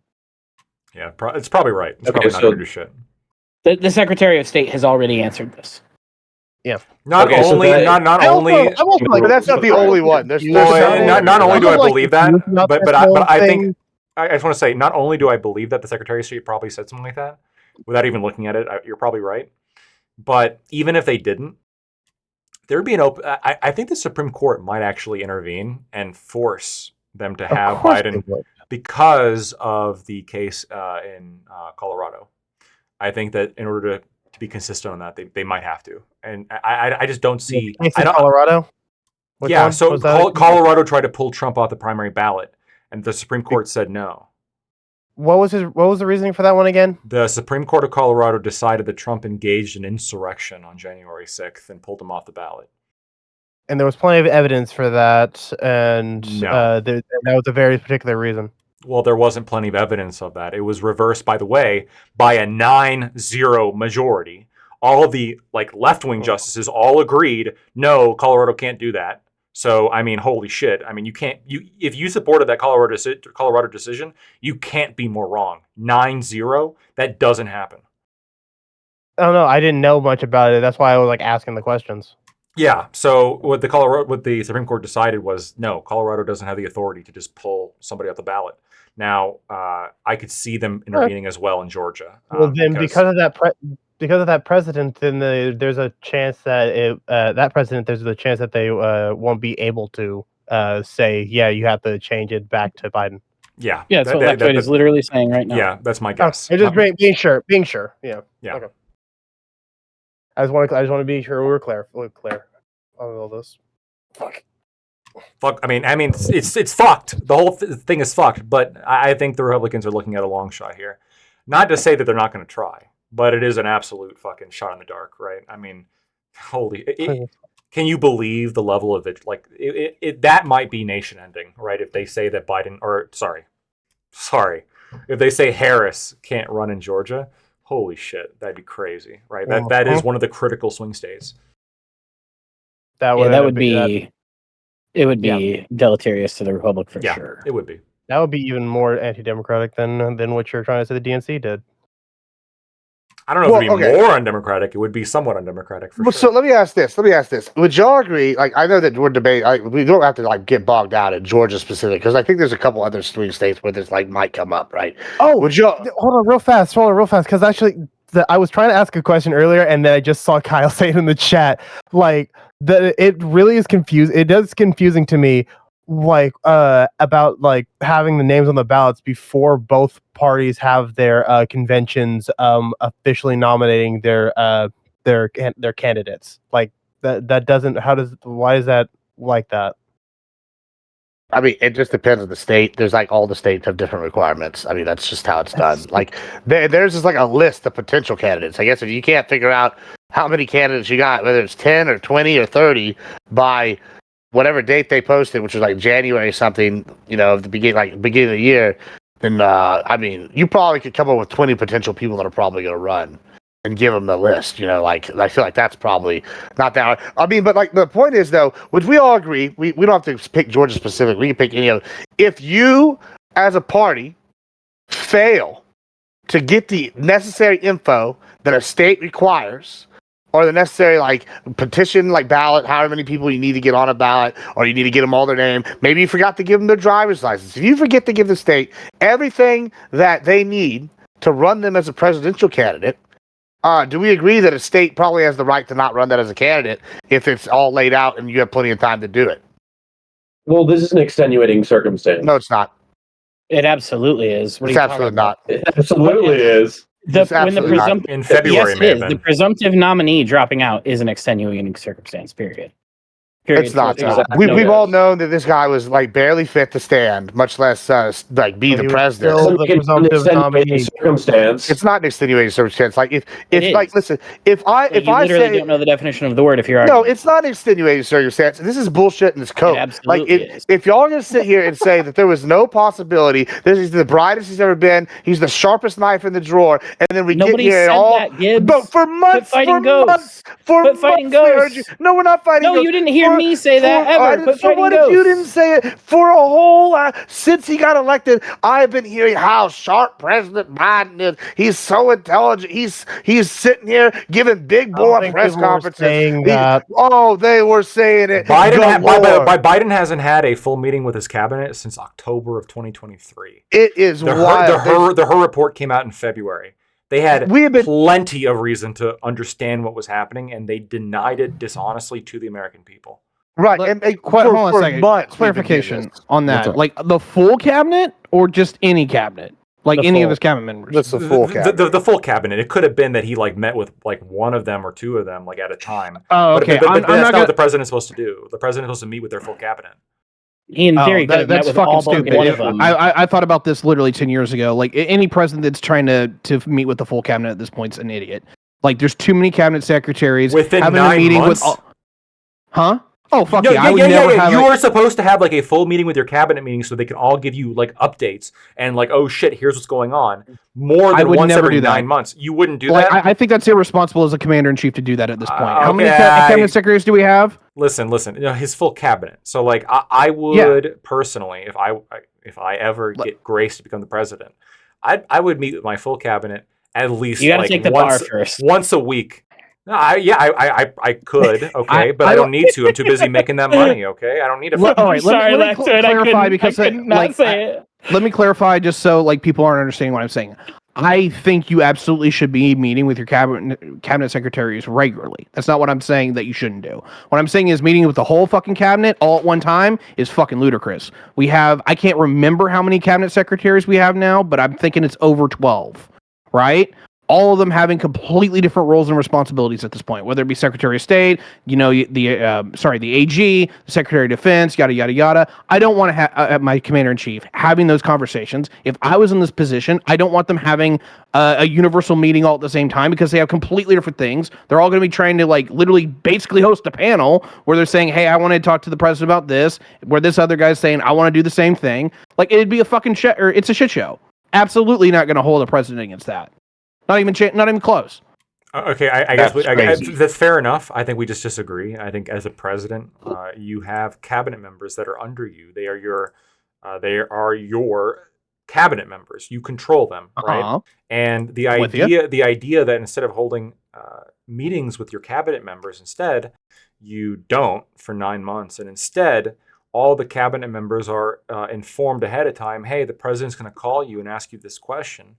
Do you have like a bullet point list of the answers for this particular question, as opposed to actually having a conversation with the full? Yeah, this is why cabinet. we're split hairs with you, buddy. Like the full having the full cabinet all together, I think is stupid. Not having meetings at all with them, like, hey, I'm going to have you a phone call. I agree with you on, and I want to make that delineation because I knew people were like getting confused when I was saying this. Like, you should meet with your cabinet. But you shouldn't meet with them all at once. That's the key to determination. And if somebody's going to say, hey, look, I think the commander-in-chief is stupid because he isn't meeting with all of his cabinet members all at one time, no, I'm actually going to go the other way. You shouldn't meet with all your cabinet members all at one time. We'll build a bridge. I think that you should. Sure. You think that you shouldn't. That's understandable. But we can both agree that at least in February, when the Her report came out, special prosecutor, reviewed everything. And that fucking scathing report that indicated that Biden was not mentally fit to be president, at least at that point, at least in February. I might say October, but you might say, or maybe a little bit after October, honestly, but you might say by February at least, there should have been efforts to have a primary, which would have worked actually in February of this year, right? Because the primary process isn't over yet, and we don't have the situation that we're in right now. I just want to say this because I don't want to be a hypocrite. Like, there's a level where, do I think they probably should have in retrospect? Yes. Do I think I agreed with that at that point? I'm not sure because I've had some questions, right? I think that he's been slipping for the better part of the last 2 years. And I think you can check my logs and you can find that I've been saying that. Everybody's saying that. It's obvious everybody's saying that. outright saying that like they should have forced the primary. I don't think I would have said that. And there's a level where I was questioning on how much it was insider pushing on how people saying he's not fit. I would have had some. I agree with you. Like, there's people have been saying this for a long time, but the Her report was critical because this is I think the first instance of institutional recognition of the fact that Biden was too mentally gone to be held responsible for his actions. This was the first, and by the way, like Her, all the shit he got from Congress, that was all unjustified. Her was absolutely being credible. He was absolutely being diligent. There was nothing that indicated that Her did anything incorrect. And the fact that the Merrick Garland's been holding up the release of that audio, I think, does nothing but prove that fact. The February report in of itself should have been enough. At that moment, the moment the DNC heads saw Biden's not cognitive enough to be held responsible for his own actions, they held a primary. I'm gonna split hairs here, and like it's not that I don't agree with you in retrospect. The problem that I had, and I think I even said this just up until a month ago. It's like I watched the Howard Stern interview that he had. I've seen him talk. There's some times where it's very concerning and has been. There's other times where he's fucking nailing it, and the only problem I can really throw against him is that he nailed it. Huh? Oh, if you guys want, if you take the time, he did an interview with Howard Stern within the last month or two, and while Howard Stern was fucking blowing it up his ass. Like, he was coherent. He fumbled over his words a little bit. But no, I thought he did fine. I thought he absolutely showed that he... One of the things that I hate is, like, this is a classic symptom of sundowning. And where you're cognizant some of the time, but then a lot of the time you're not. And I was bringing this up again in February. I was doing panels on this shit, on the Her report specifically. I remember. I was there on some of them with you, right? And the amount of pushback the fucking Dems were giving me. No, Lactoid, you're being fucking stupid. Of course he's fine. Conspiracy. I'm not... No. Like, look, I don't blame you for having a grudge against the left. I have my own grudges against the left as well, right? And there's levels where, like, I had a problem where that was one of those things where you talk to the right... You know, they're talking about the Hero report. Of course, he's fucking not capable. And then you have the left, and they're fucking, stonewalling. I made my own determination at that point where I was like, hey, look, I'll be going to pay more attention to interviews that he does, how he talks. And there's levels to where I probably was okay with it until far more recently. Is that I've seen the split get even worse. And I say this not because I'm like, oh, hey, I'm just a huge fanboy for Biden, but it's like, I want to be consistent and I don't want to just say something I clearly didn't. I largely was still fanboying for Biden up until last month because it's like, hey, look, even if he is dog shit, number one, I think you all know, I fucking hate Trump. I don't think he's morally qualified to assume the office. So I was planning on, factor one for that being voting for him.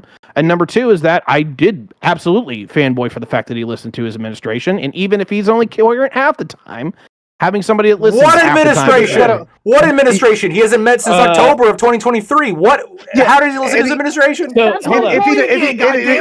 If he doesn't remember what they said, it doesn't mean he's listening. It just means they're doing whatever the fuck they want. And he's like, yeah, I think I signed off on that, but I don't remember if I had applesauce. He hasn't met with them all since October of 2023. And he's not listening. They're running all in one room. All right, hold up. Parallax has an answer for this. You want to know why he hasn't met with all of his cabinet since October 2023? Because we have 7 fucking mooks in this call, and only 2 to 3 of them get to talk, and it's like unironically. My point I made earlier. It's actually the case that what Ty is saying is accurate. You fucking put 12 people in a room, you're gonna get maybe 2 or 3 that get some fucking airtime with him, especially if what you're asserting about his mental abilities is true, right? If he's less mentally capable, he's not gonna be able to handle all 12 of those secretaries at one given time. So Have you ever had a fucking work meeting? You think everybody talks at the same time? I think that every work meeting I've ever been to could have been a fucking email. So I'm sorry. That's the case. That was the worst example. No. That's fine. That might work at your workplace. I've been in plenty of meetings where it could not have just been an email. where you have a whole bunch of people involved, and actually not everybody talks at the same time. There's a specific order, almost like there's an agenda for a meeting, right? That's what you have. Oh, this head talks this time, then this one talks this time and gives a full report, right? Like a fucking meeting, like you have in the government. It just seems like I don't think it's necessary to have them all. I want to split with you on this, Lactoid. Like the problem I have is that I haven't seen any work meeting over. I'm gonna guess here about 7 people that where one person just hasn't at least shut up for the entire time. They're just there, they listen, and they move the fuck on. And that's not what cabinet secretary should be doing. So come you're on, saying man. the average you're saying the average WoW guild is more able to run than the president of the United States. This is the stupidest shit I've ever heard. Saying that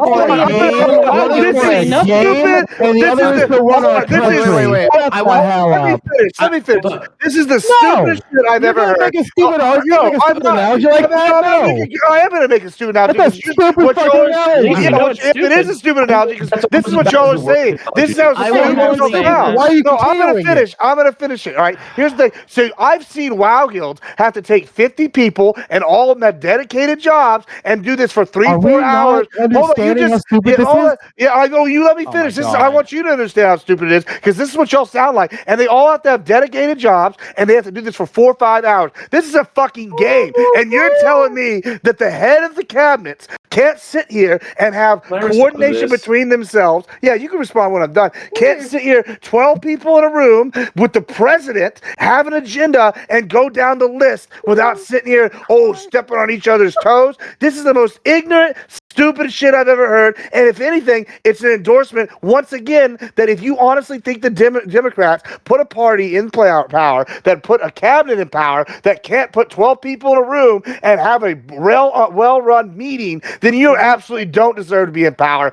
And he's not listening to him because he's just fucking letting them do shit forever. Yeah, y'all are wrong. Y'all, this is stupid as fuck. Okay, there's a level where I kind of get where Gibbs is going, and there's a level where I don't. Okay, so Gibbs, to your point, I haven't played WoW for fucking ever, so we'll table that. But in general, what that conversation usually is like, hey, there's some kind of guild master leader who's like, hey, you're gonna do this, you're gonna do that, you're gonna do this. There might be a little back and forth, but most of that is literally just people saying, hey, here's your marching orders, go fucking do it. And I'm fine if you want to go like that as the president, but I want personally a commander-in-chief that's going to sit there and say, hey, look, I need comments, questions, concerns. What's going on your... You can't even ask them that. So how can you tell me he's listening when he's over here eating applesauce going, ice cream. He's eating ice cream. Look, God damn it. Because it's soft and he can't choke on it. So he's not listening to him. Guys, shut the fuck up and let me actually have a real conversation. Gibbs, I'm with you on this, okay? On some level here, I'm with you on this where it's like, hey, is he cognitive enough to do that? And there's a level where I have to kind of eat crow here enough to say, it's definitely learning out that you're indicating that you're correct, okay? So I'll fucking concede on that. And that's why he's stepping down, whether it be because he has the fucking dignity to do it himself, or whether because the Dens are forcing him out. I don't know which. I'm probably not going to find out anytime soon, okay? What I do know is that, just on the merits of the conversation, forget if it's Joe Biden. Who cares if it's Donald Trump, Barack Obama, or anyone we've had in the office for the last 40 fucking years? I don't want a president that's sitting there just basically giving everybody their marching orders without, comments, questions, and concerns. That's why I didn't like Trump. One of the reasons I don't like Trump, it's one of the biggest reasons I didn't like Obama. It's one of the reasons that I really didn't like Clinton is that, hey, look, it's just fucking do what I tell you, and if you don't like it, you're fucking fired. I don't want that from a commander-in-chief. Now, you go a little bit different on that regard. That's fine. That's a legitimate political disagreement. Okay? Yeah, but this is the disagreement, though. I think we actually don't disagree on one part. I don't have a problem with them listening to their cabinet. I think it's good they listen to their cabinet. Right. But I clearly think he's dementia-addled, not able to listen to even his wife. So when we're sitting here going, oh, he's going to sit here and listen to his cabinet, he's listening to his cabinet. One, I disagree with the idea that he's listening to anybody. Two, the idea that we can't put 12 heads of like the cabinets, the cabinet heads. They're literally the top guy in like transportation, in defense. And that, like, we got all these different guys. They're the head, and we can't put these what I would think would be intelligent, seasoned individuals in a room with the president, and all of us go in a order and have a conversation. Oh, like, okay, you don't think that there's like crossover between, I don't know, transportation and the military? Like, oh, what's the highway system looking like? Well, we need reconstruction of the highway. Well, why was the highway system being built? Oh, so we could drive tanks everywhere in the United States, right? Like, this is like kind of the same thing when we're sitting here going, hey, like, we're not going to be able to talk to these people in the same room and have crossover, like, in a professional manner. That's ridiculous. Okay, two sides of that. Number one, wait for the tanks. Number one, for the record, it's 15 cabinet secretaries, just so we're all clear. Number two is that, Gibbs, there's a level where you're right, and there's a level where I do kind of disagree with you. So, on a level, if you're going to have any kind of, like, military plan, your Secretary of State's going to be there because you want to conduct foreign policy with whoever, is going to be involved. You're going to have your Transportation Secretary so you can actually make sure the goods and services are provided when and where they're needed. And you're obviously going to have your Secretary of Defense. So, you have a point there. On the other side, I'm not calling in the fucking AG for that meeting, because there's absolutely no point in the AG being there. And that's kind of my kicker deal. There are very, very few meetings that I'm ever going to want to have with my cabinet that is all-encompassing, that they shouldn't have their marching orders literally from before they even got into the office. That's part of the entire wrap-up set that you have with your president-elect, is that you are filling out those appointments, you're telling them what they're going to do, you're having those engagements, and from that moment on, like, you should be engaging with them on the time and basis that they need me, whether it be by issue or whether it be by that particular position.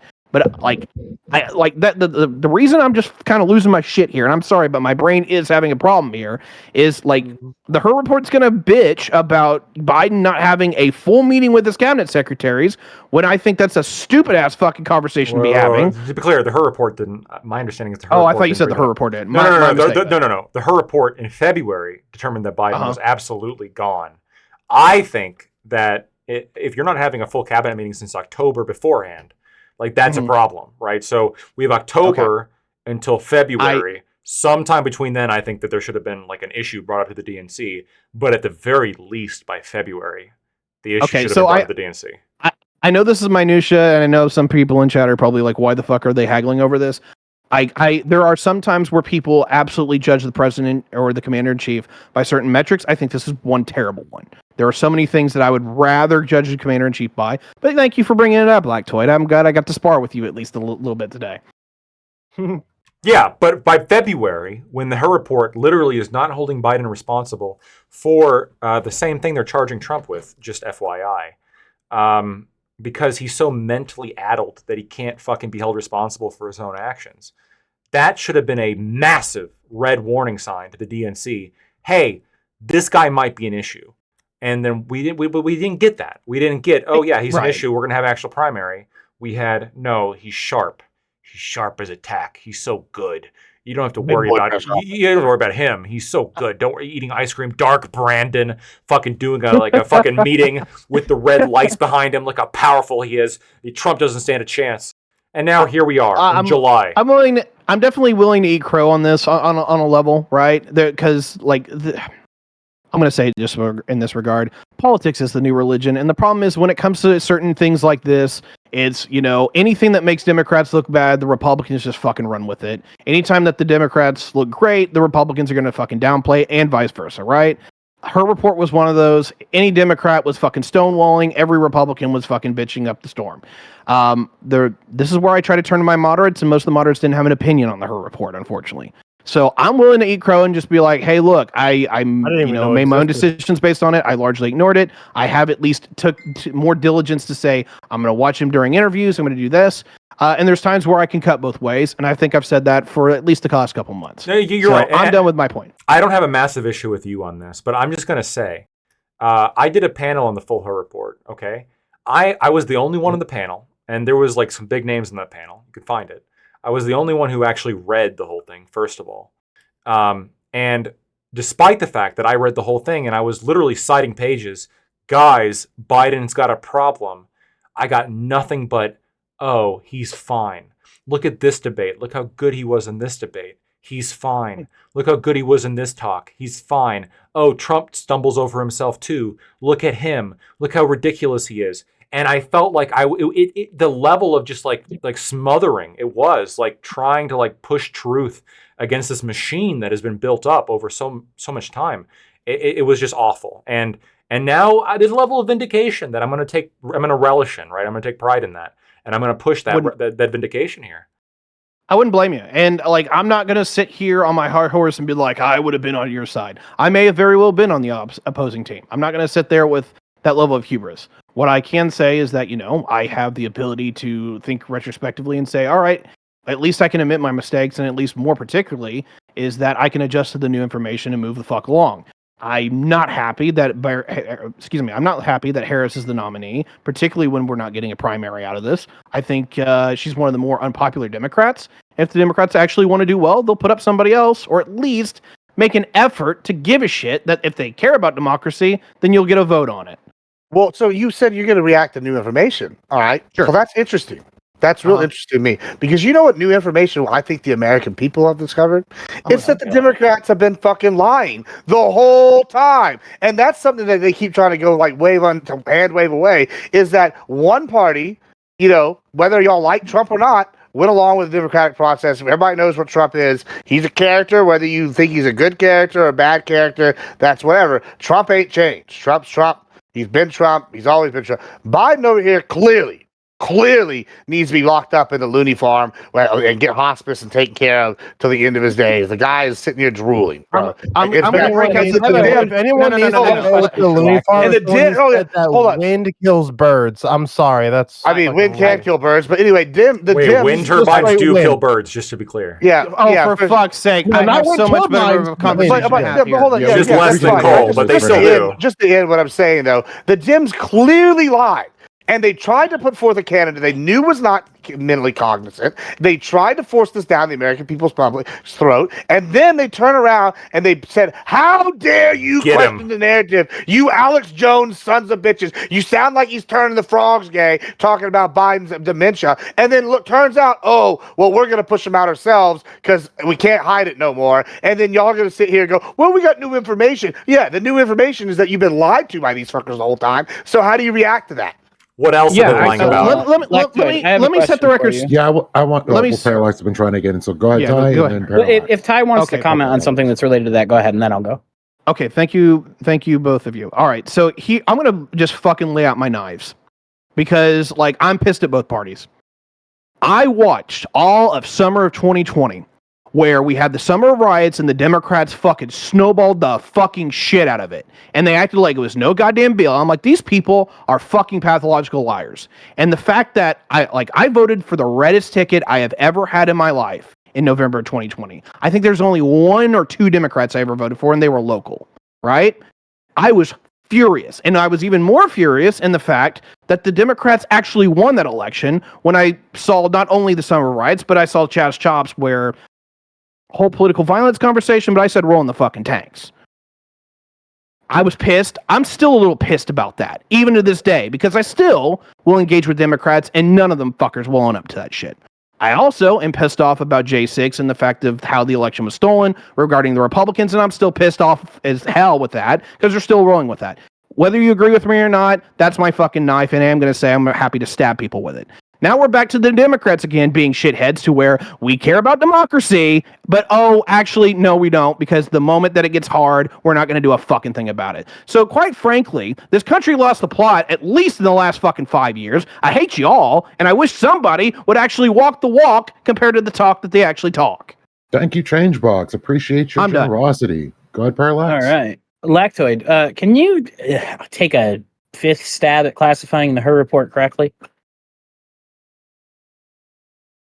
Because you've fucked it up every time so far. I haven't. Where specifically did I say that was incorrect? I asked you to take a 5th stab. I want to hear you. I want you to say specifically what I said that was incorrect. I already asked you. I'm giving you an opportunity. You're to saying one more time. No. I'm going to rest on my prior classifications. What was wrong about it? Then repeat it.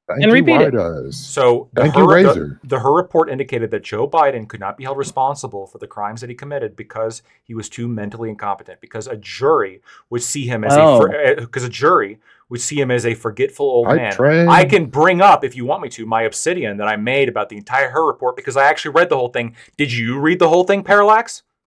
No, I haven't read the whole thing, but I have read. Interesting. Hold on. I've read enough of it to know that what Her said was that Biden would likely present himself as such in his defense. It does not mean that he is saying. What do you mean why? Because why would he present himself that way to the jury? What was the reason that Her gave that Joe Biden would present that way to a jury? Because it would likely lead to him not being convicted, which is why he didn't lead to No, that wasn't my question. My question was not the outcome. My question is, what was the reasoning that Her gave? If you read the full report, you should know this. I already told you I didn't read the full report. Well, I did. So I did. So I'm going to ask you this question because you want to challenge me on it. Okay. He cited Biden's memory as a factor based on testimony, if that's what you're referring to. Yeah. Well, exactly. So when it's almost like when Joe Biden when being asked to testify about shit years ago that they don't remember. Crazy. Odd that he couldn't remember the year his fucking son died. Okay, that was one thing that he was holding a document with the year 2017 on it. Hold on. And then he was asked what month, and he said May 30th. I know you didn't actually read the Her report because you're reading the fucking the DNC twist narrative that's been said about the Her report as opposed to the actual Her report itself. I can link you the actual Her report if you'd like to read it. Her mentioned multiple times that the reason why Joe Biden would present as a forgetful old man and as somebody who is well-intentioned but just totally out of the fucking midst of what's going on is because just multiple times Her asked Biden basic fucking questions and Biden couldn't fucking remember. And Biden not only couldn't remember, he stumbled over himself constantly and he consistently referenced things that were irrelevant. He talked about things that had nothing to do with the actual question that was presented. He was a complete mess. There was I literally have pages cited from the Her report of specific page this, where Her consistently references Biden's shit memory or lack of recall about a particular event. This is why Her said that Biden would present so poorly in front of a jury, and why a jury would honestly probably believe, and maybe they would honestly, that Biden was so mentally gone that he couldn't be held responsible for his own criminal actions. I don't think that's what the conclusion was, but the Her report literally stated that Biden did in fact, the thing that Biden did was illegal. That was a critical part of the Her report, but Her was unconvinced that he could convince a jury that Biden intended to do the illegal thing because his memory was so bad and because he didn't know where he was. That was the point of the Her report. Memory was a factor.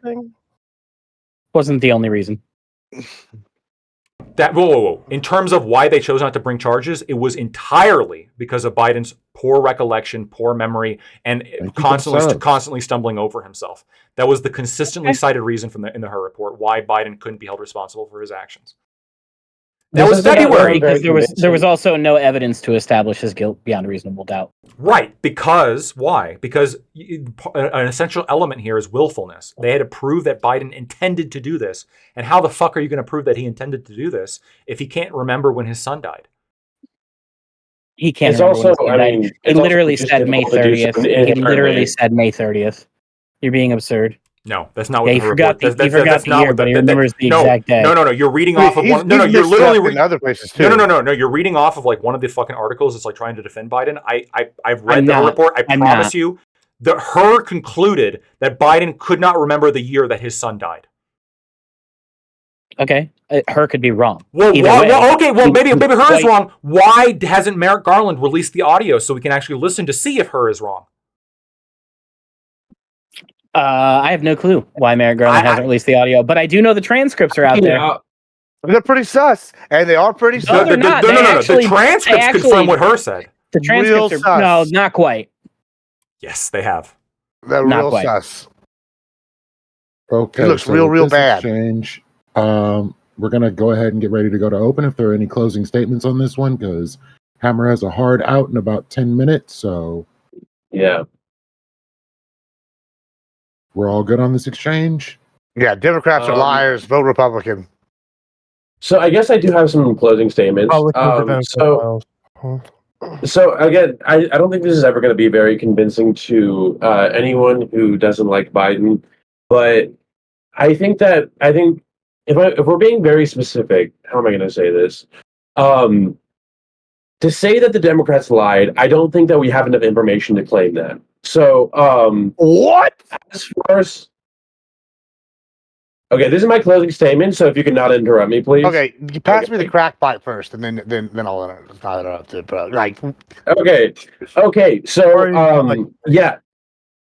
So the claims that are being made that people were making, saying that Joe Biden up to this point was not fit to run, or that he had dementia, that his brain is pudding, essentially. We don't have enough information. We never had enough information, and we don't have any proof that anyone, even in the DNC, had the information to say that his mental decline was sufficient to say that they can't run him as a president. As far as everyone knows, he was, while obviously not being as mentally sharp as he used to be, that's not a disqualifying factor as to him being president. So there's, again, it does seem that they did believe, as far as we know, we don't have the evidence that they knew something that we didn't, and we don't know as much as Republicans are claiming that we know.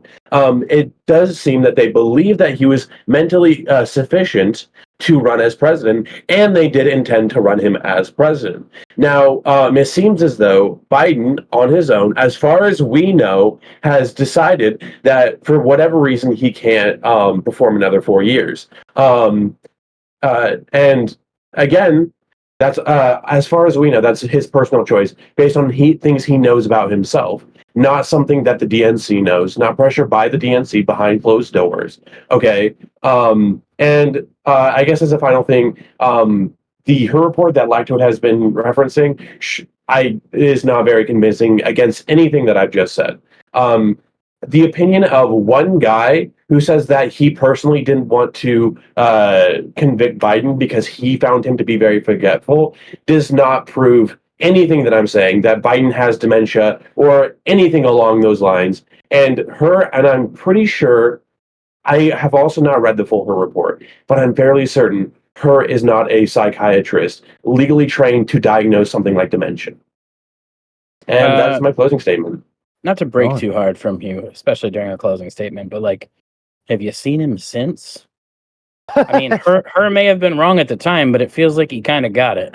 Holy Christ, bro! He couldn't even say it with a straight face that I'm just what he keeping was it saying. Like, bro, Sure. Biden I himself stand by everything I said. I stand by everything I said for the record, okay? And yes, he has a hard time speaking, and yes, he can have such memory issues that he can't. Biden himself said he doesn't want to do events after 8.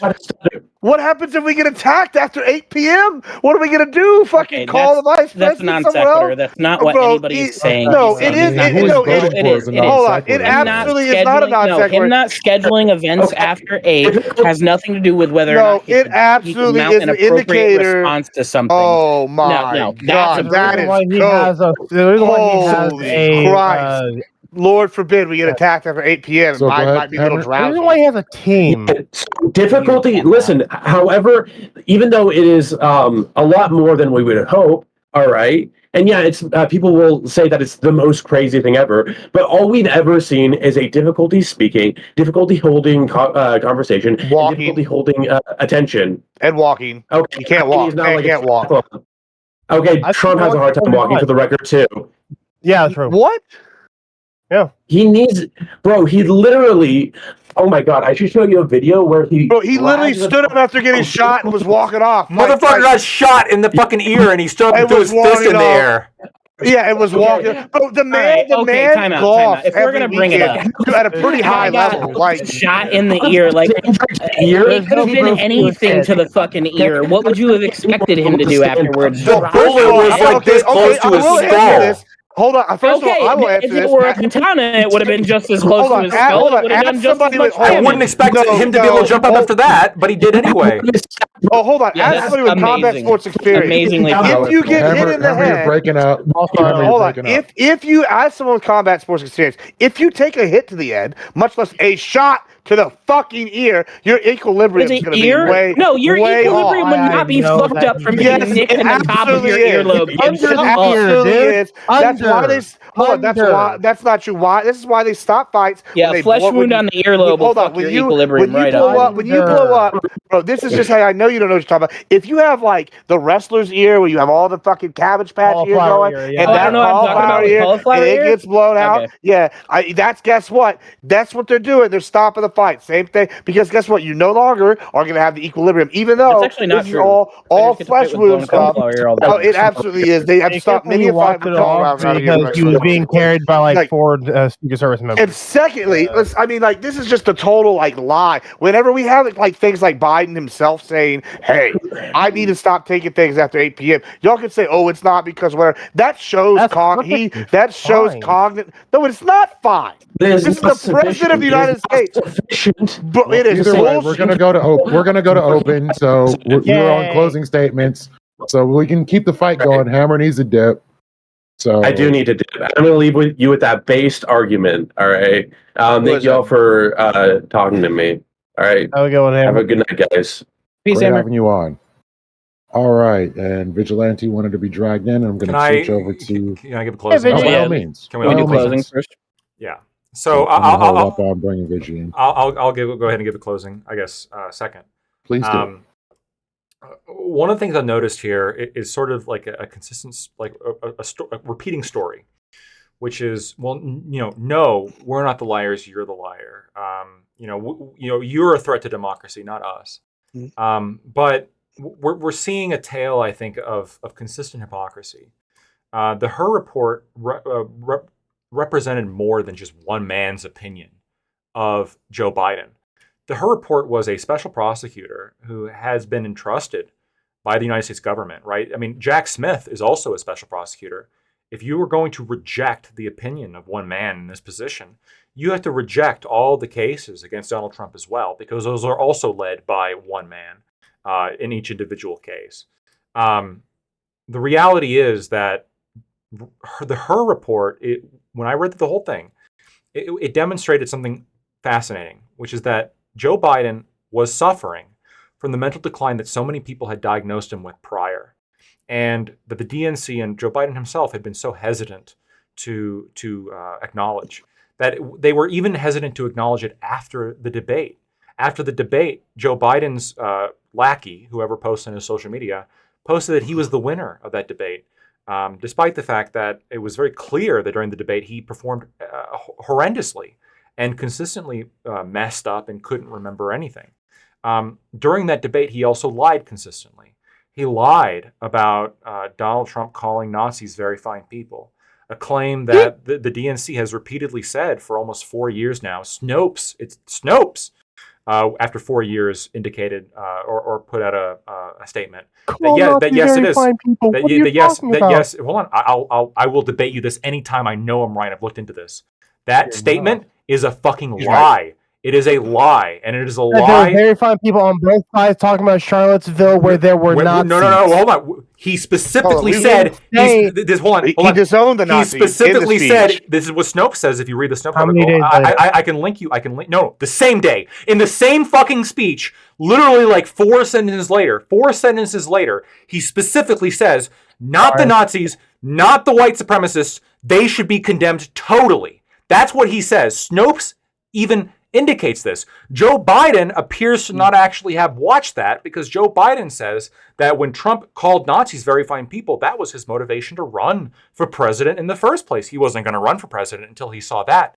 But that lie that Biden reiterated at the debate, the lie that Trump supports Project 2025 and that he's going to cut Social Security, and many other lies that he reiterated at the debate, that wasn't even the topic of controversy at the debate. The topic of controversy at the debate was exactly what the Her report said, which was exactly what the DNC has denied going back how many years, which is that Joe Biden was suffering from mental decline sufficient enough that he couldn't be president of the United States, And this lie had been reiterated by so many people within the Democratic machine for so long that now that we're here in July, when it becomes to the point where Biden himself is so far gone that even he can't even deny how far down he's gone, that they have to undemocratically replace him with somebody that the voters of the Democratic Party didn't choose. This is worst case scenario. You can't claim to be pro-democratic. You can't claim to be pro-truth when you supported a liar, when you supported a machine that lies, when you support there's everything here is just steeped in hypocrisy, and it's a disgusting outcome. And I don't see how any Democrat right now, unless you would have supported Kamala in a primary, if you would have, sure, I think you're fine to vote for her. But if you would have supported anybody else in the primary, the fact that you will reward the DNC for ignoring you is sad, and I don't think you should do it. I also have to go, so I'll do. I forgot it was closing. Yeah, I'll do a quick closing. Yeah, I'll do a quick closing because I'm gonna leave as well. Yeah, like I said earlier, Democrats liars, Republicans based. Vote for the Republicans.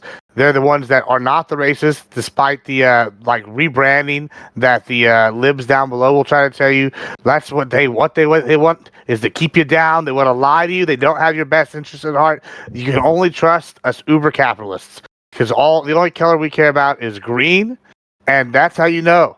That's how you know that we have your best interest, because we want you to make more green so we can take more green from you. That's the secret, and we're gonna and your life will be much better. And on that note, I'm out. Don't vote for Sleepy Joe. Don't vote for Laughing Kamala. She's awful. And we made it through a whole panel without anybody calling her a DEI hire. I'm proud of us. I'm proud of you, non-racist. Good job. I am going to say, though, that I did watch Veep this week, and it was amazing how many of her quotes lined up side by side with Julia Degree, whatever her name, Dreyfus is. I was very impressed that I had seen all of Kamala's speeches previously on a comedy show. But that's all I got. Y'all have a good rest of y'all. Are we sure that the her report wasn't on Gibbs' brain going into mush? No, it's definitely not. The her report was not about me. I just listen. I know that you don't like the idea that they're racist. Sorry, it just lines up like your closing statement was effectively, "This is America. We don't make sense. We make dollars." That's fact. That's facts. Yeah, and that the Democrats are the real racists because they keep the people down. Not really. Social democracy or whatever, social Democrats or whatever they are calling themselves now. They're just national socialists. Okay. All right, closing statement from Razor, maybe? Let me go ahead. Fucking hell. Gibbs always makes my brain fucking go buzz with just not understanding shit. But it's working. I understood what I said. That makes sense. Okay. So, I'm gonna slightly say to what LetheWaterKai had said at the end of his bit there of if I would have voted for Kamala in the primary. The thing is, I'm very much someone who is always going to what's the word?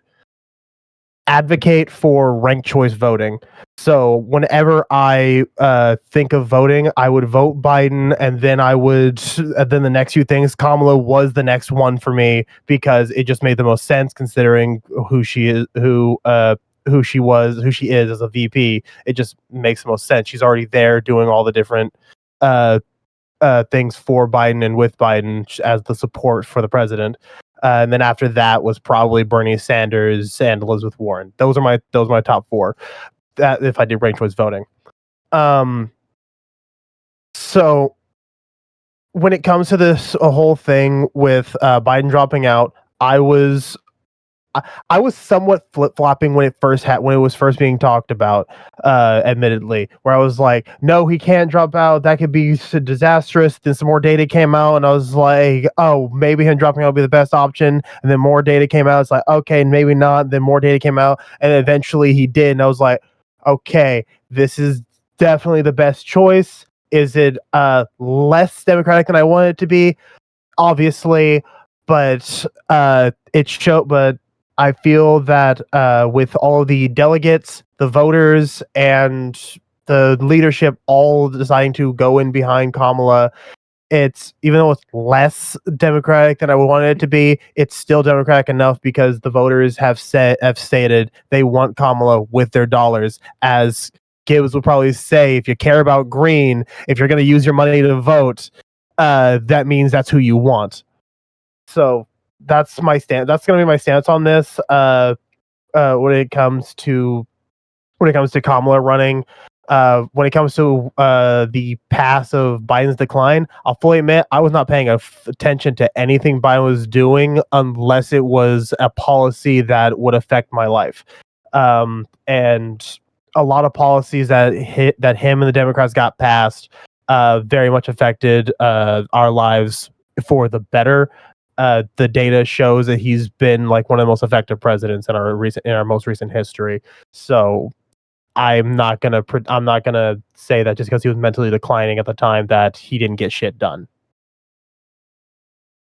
Epic, Razor, epic. I'm just glad that we converted him to capitalism. That's what I'm happy about. That we're slowly converting Razor to capitalism. Ty, did you? Oh no, I'm still a libertarian socialist. You just come on over here. I'm fine with a free market that's regulated to make sure it doesn't fuck other people over. This has been the worst round of closing statements ever. Yeah, no shit. All right, look, I'm going to try to stick around a little bit, but as far as closing statements, I think I've made most of my comments pretty clear, but I will reiterate. The last 8 years has been kind of hell for me. I've had to watch the Democrats scream and bitch about how the election was stolen, and then 4 years later, I've seen the Republicans not only bitch about the same thing, but completely one-up them. I've consistently seen where it's just a spiraling hellhole to whatever stupid shit one group does, we're just going to try to ante them up the next time that we're in office. This needs to stop. We've literally had a presidential contender shot at. I don't think we're that far from civil war. I really don't.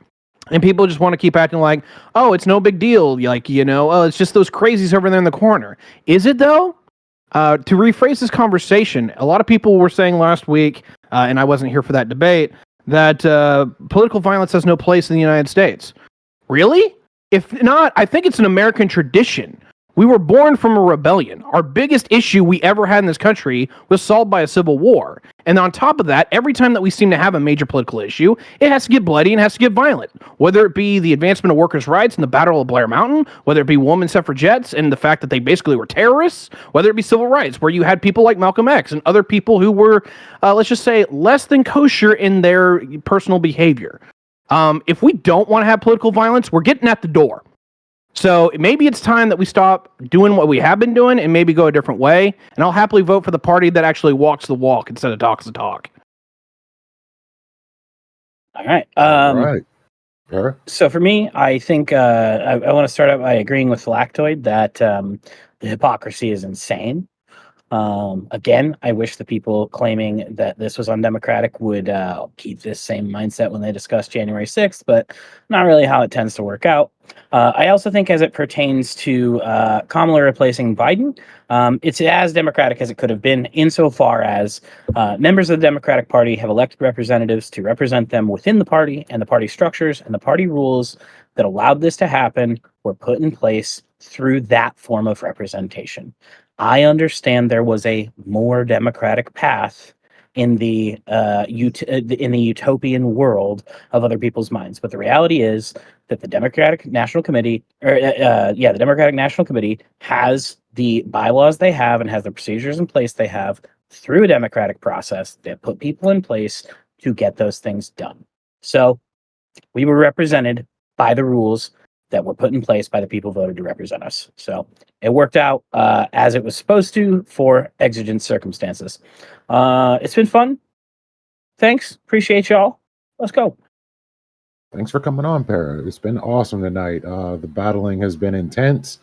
Lactoid has been an amazing contender between you and Para. It's the most animated I've ever seen Lactoid. He said fuck a lot. That was crazy. It was amazing. So, why haven't we spoken about the insinuating circumstances as to why Biden has felt the need to drop out?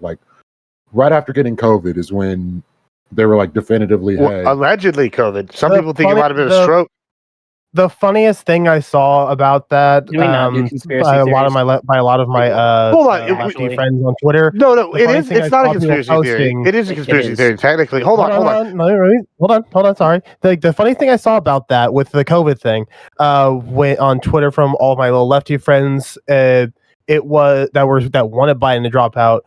That once the information of COVID came out, the line that Biden had said just before the announcement that he got COVID was, "Only God Himself could make me drop out." And then the positive COVID test came in, and every lefty was just like, "Well, God spoke. Fucking, you better listen to God.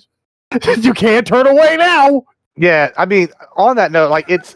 I guess it is a conspiracy theory. I guess that he may have had a stroke or may have had other heart issues because the Vegas PD was saying that they thought that there was maybe something more serious than COVID. Like, yeah, I get that you want to the left wants to sit here and say no more conspiracy theories, but just 3 months ago, maybe even a month ago, I was being told that Biden having dementia was a Republican conspiracy theory, and now we're removing him from the thing because he's clearly not mentally capable of being the president. So yeah, no, I mean, I'm going to sit here and say, you know what? I don't trust the Dems whenever they say, like, if he actually had a stroke or something, why wouldn't they say it's something less serious? I gotta ask Gibbs a question.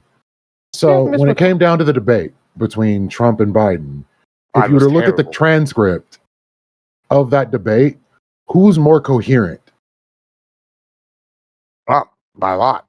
Are you serious? This might be. Wait, hold on. I've read the transcript. So 2 things. First of all, I think this. If you think that Biden was more coherent, arguable, and you also watched the debate, I think this actually disproves that you can get from a transcript the actual coherence of somebody's answers, like AKA the Her Report, as opposed to what the actual audio shows. But secondly, I've read the transcript. There are literally portions of Biden's talking time within the transcript in which it says parentheses unintelligible parentheses. That does not come up for Trump. It's only for Biden. There are literally parts of Biden's talking time in which they couldn't fucking make out what he was saying at all. They had to put unintelligible there. Crazy. Yeah, so that would, by default, Trump wins that. Non sequitur is unintelligible in itself. The fact that he's not making sense as he's saying words versus somebody who what is a sentence to you that makes you say that Trump said from this transcript? That's just are you serious? Yeah, pick one. What's just like I'll go grab something real quick. I'm fixing. I gotta leave. I got like 5 minutes, but yeah, let me. I'll find it real quick because it doesn't. How about take long. Kofefe? Or like, I'm the first guy to ever think of fucking engines in the water. Fucking idiot. Gibbs, you can definitely find something that Trump has said that doesn't make sense. This is sure. Like the worst that you could ever make. No, I'm not saying that. I'm just talking about no. Not that they hold on. I'm asking from the debate. What did he say specifically that y'all were just like, oh, that one doesn't make sense in context to what they're talking about? Well, he lied a bunch. That's like, oh, he lied a bunch. Oh, yeah, he exaggerated a lot. I feel like it's exaggerated. Sure. Yeah, people listed a lot of what he said as lies. You know, when I watched the whole thing and I read the transcript, I think that a lot of the things that people listed as lies were exaggerations. Which is fair. I mean, if you consider exaggerations to be lies, that's one thing. It's typical Trump style. Like he exaggerates, like I got the best. I'm the best. I do the best. The economy was the best. Now, one of for example, nobody had a better economy than Trump. This is a great example. So, like, it was listed that when he said we had the best economy under me, that was listed as a lie by some of the fact checkers.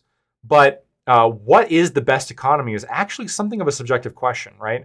It is true that under Trump's economy, all of us here had more buying power than we do now. There's a very small, I'm assuming, right? There's this very small group of people that actually do have more buying power if they've received like over 20% of a raise, right? But most people haven't received that. So most people in the U.S. have lost their buying power during the Biden presidency. So if you measure economic power by buying power, if you measure it per capita buying power, Trump's right. If you measure it by GDP growth, then Trump wouldn't be right. So it's a little bit questionable exactly like if Trump is Trump really lying when he says that, or is it just he says like our economy is better because people could afford more? I wouldn't call that a lie. That's just a different metric. when you're talking about people being able to realistically, does afford anybody actually more, use that metric? Like in the way that it was being used. I'm not. This isn't like fucking I'm not just trying to shit on big- Trump, but like, does anybody actually use it that way? I think so. I I would argue so. I think that when you live in an economy where you can afford less, like I have, like, look, in the past 4 years, can anybody here say they've received more of a 20% raise? If you can't say that, you make 20% or more than what you made in 2020, what that means is that you've gotten a pay cut. It means you can't afford as many groceries. You can't afford as many goods. You can't afford as many luxury goods. You can't afford as much shit that you could in 2020. In general, wages have been stagnant for the past 2 decades. No, that's not true. On the federal sense, yes, but like when we're talking state by state, obviously different companies have different. That you're referencing that fucking dumbass fucking study where it shows like the diverging lines of productivity and wages. That bottom line of wages doesn't include total compensation. It's just wage compensation. That's not including benefits. You got to factor that in as well. When you actually factor in overall compensation, it also increases relatively significantly. Overall compensation has gone up significantly since the 80s. The problem is in 2020, that did actually mostly stagnate. And most people currently are not making more in buying power than they were in 2020. Arguably, that's what Trump was referring to. Now, you might say, well, who gives a fuck about that? I only care about GDP growth. And then if you use that metric, then Trump is wrong. Then the economy is growing better under Biden. But again, like, is that really a lie? Is Trump really lying there? I don't think so. So during Trump's presidency, he took over an economy that was healing thanks to Democrats' policies, and he was running with that for a while. And then when we got near the end point, he completely fucked us over. On all of COVID was at the end, dude. The only place where I would actually give I know, but he could have easily fixed that. The only place where I would actually end up giving this argument to you is with the Trump tax cuts. But the thing that people often forget about the Trump tax cuts is the fact that the Trump tax cuts actually, after 5 years, ended up raising taxes on the poor and the middle class.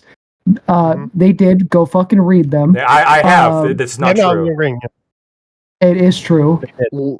They had a. All right, boys, I gotta go. Like sundown taxes or something like that. Until next time. They did significantly lower. They did significantly lower taxes on the poor middle class, and actually in a really good way for the first 4 years. But after that 5th year, they significantly raised taxes on the poor and middle class. So the Tax Cuts and Jobs Act. My understanding is every analysis done. I do want to add that Biden took way too fucking long to fix that, and that was one of the reasons why I fucking hated Biden at first, because he took way too long to fucking fix that. I understand that there was elements of the Tax Cuts and Jobs Act that were set to expire. If what you're saying is that those elements expired and then taxes went up to what they otherwise would have been, that may be true. Okay, but I'm saying that the actual effect of the Tax Cuts and Jobs Act overall did reduce taxes even for the working class. It obviously did for the wealthy as well, but it absolutely did for the working class. But the critical part here is to remember, an economy is a very complicated thing. And I agree that like attributing the economy to any particular president is difficult. But there's more that Trump did for the economy than just the Tax Cuts and Jobs Act, right? When you're the president, you select the heads of various agencies. You select the head of the FDA. You select different justices. You select the people who run the EEOC. You are largely responsible for creating the kind of business environment that a country runs on. Now, I'm not going to deny that there was increasing GDP under Obama. That's just unarguable. That's also true under Clinton, although arguably Bill Clinton was relatively Republican by today's standards when you look at the fact that he was cutting welfare and kind of how he was approaching the economy. But I think it's pretty inarguable to say that when Trump says the economy was better under me, when you label that a lie, that's a problem, because under some definitions, he might be wrong, but under some definitions, the economy was better. I think an economy where my buying power goes further is a better economy, actually. I think that an economy in which the average American can afford more, with the income that they have, that is a better economy than an economy in which your money doesn't go as far, in which you actually lose buying power in accordance with however much money you make. Because most Americans didn't receive a 20% raise that correlated with the increase of inflation. The cumulative inflation since 2020 has been 20%. Oh, actually over 20%. I'm undercounting it by saying 20%, but it's a little bit more than 20%. So is Trump lying when he said that under him the economy was better? I don't think he's lying. And to attribute that as a lie, when you say, well, Trump is lying about that, and then when you look at it in its full context, well, I don't know. Is he really lying? That's more of a complicated question. That raises the question of, well, what else are you saying that Trump lied about? He exaggerates, sure, but is he really lying in the same way that Biden was lying when he said that Trump praised neo-Nazis, when he explicitly said that he was not praising the neo-Nazis? I got a couple of things. Yeah, I got a couple of things here. First and foremost is that I don't try to attribute a lot of economic success to any presidents, and I have a long track record of this one. If you want to blame anybody, it's Congress. They're the ones who pass tax laws, right? Straight up. They're the ones who pass most regulatory laws. Now, granted, you can say, hey, President X and such because of EPA regulations, or maybe because they signed the bills into law, yada, yada, yada. I'll haggle over that, but that's a whole other conversation. I do want to state for the record that I said that whoever won 2020 was setting themselves up for failure in 24 because they were going to inherit basically what was a disaster coming down the pipe. And we already saw inflation was cracking up before the election even happened. It was even early as September of that year where we had record spikes in consumer electronics because everybody had shifted up the way that they were buying to where it was TVs and computer parts, right?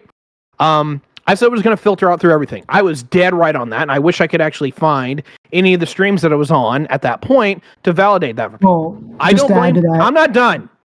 I'm talking.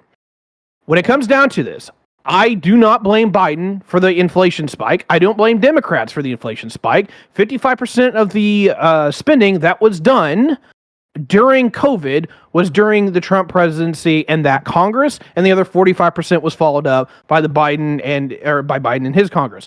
So at best, both sides are pretty much equally to blame if inflation it was really bad by just mass spending. Everyone fucking mass spent. What I really think this is that we need to figure out that if we don't have shit and we don't build shit, we don't have nice things. And we're probably going to find that out again here real soon because now Bangladesh is having a massive set of riots, which is 9% of the global textiles industry. So if you need clothes, folks, get them now because you know what? That could spiral out of control. I wish I was joking, but we are in that situation where in a global economy, when one part of the global economy goes offline, everything hurts because of that. Anyway, I'm done ranting. Lactoid, it's been fun. Love you, Ty. Actually, bring more clothing manufacturers to America as opposed to Bangladesh. That's what's the result's going to be. Hey, actually, two things. Number one, I forgot to thank you. The real average compensation versus the just hourly compensation. I didn't know that metric. I actually looked it up, and you're right. The difference is almost 35% difference. So. Well done. You actually checked me on something I didn't know. Thank you very much. The other part is, good news is we have actually doubled, quote unquote. I'd have to check the metric again on this. The amount of textiles production that's been within the United States just since COVID. There's not a lot of jobs about that because it's literally a plant that employs 40 people. One plant, yeah. It's one plant. Well, no, it's not one plant. Sorry. I'm saying like each plant only employs like 40 people each, right? Because it's highly automated. It's highly industrialized. It literally doesn't do anything like what it used to as far as employment. But we are seeing a number of these jobs come back. And I pray to God, of whatever gods you all believe in, that we can continue doing that process because making shit does put money in your pocket. I'm done now. I apologize. To add to Ty's point about the electronics, that point in particular, I think 2020 was when we were actually starting to be able to actually produce electronics again, because there was that warehouse fire in I think it was like Taiwan, where the main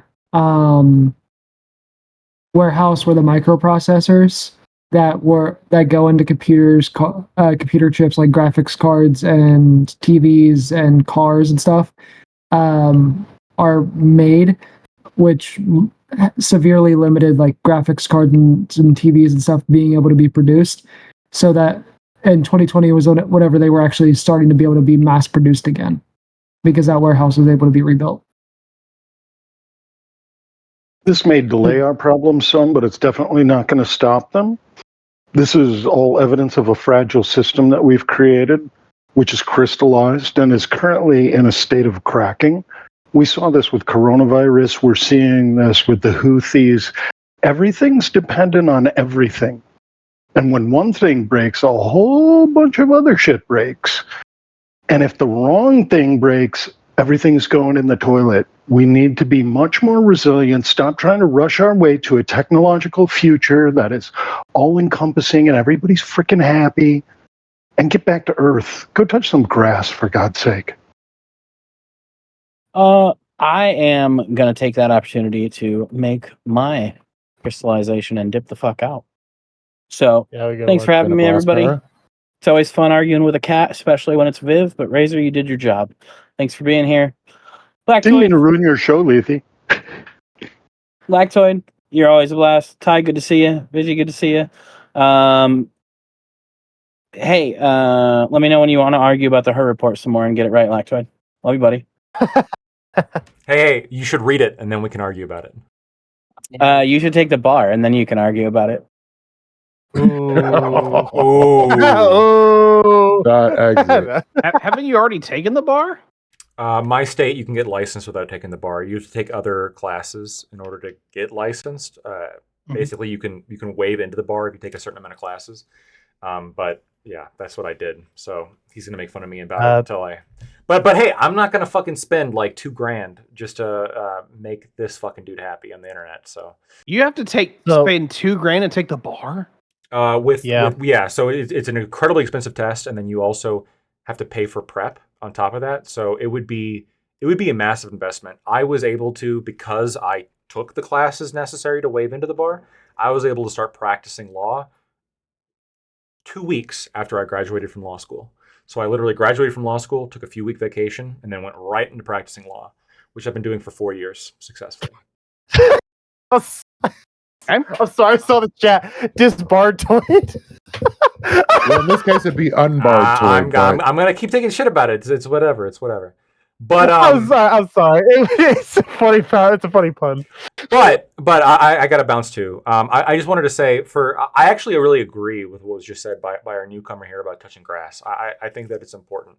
I recently got a motorcycle, and I would recommend. You finally got it. I did. I would recommend everybody get a motorcycle. It is incredibly fun, and it's a great way to live free. And I think living free is one of the critical things that makes an American American. So when you're approaching your life, not only when it comes to this politics space, when it comes to choosing who to vote for, when it comes to choosing who to work for, when it comes to choosing who to spend your time watching, try to take the little moments in your life just to recognize that you are a individual and you have the opportunity in this country to live and go for a walk and go for a hike and go out on the road and have a good time. Because that's what makes life worth living. So love you all. Thank you guys so much for having me. Peace. Been a blast, Lactoid. Thanks for coming through. So, question, Ty. So did the trade war with China have no effect on the inflation whatsoever?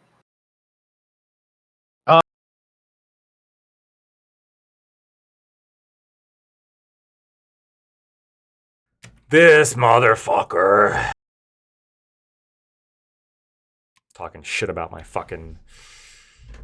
The fact I didn't have to pass the bar.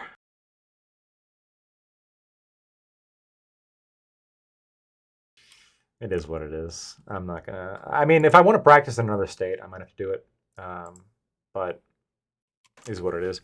I've confirmed already with some people. I look, if you believe me or not, it's your business. I'm licensed to practice law, right? You can look it up in the state that I'm in. A lot of you know which state I'm in. You can waive into the bar if you pass a certain amount of classes while going through law school, which I did. So we're all good. And it's a really expensive and fucking difficult test to take. So I'm glad I didn't have to take it. But if I want to practice in another state, I'm gonna have to do it, which sucks. So, but I might have to. Who knows? Anyway, thank you guys so much for tuning into today's episode of Like Toy TV. I really appreciate it. What would make you want to do that in terms of practicing in other states? It can be useful to get licensed in the states surrounding your state, because oftentimes there can be business that comes in from those other states into your state.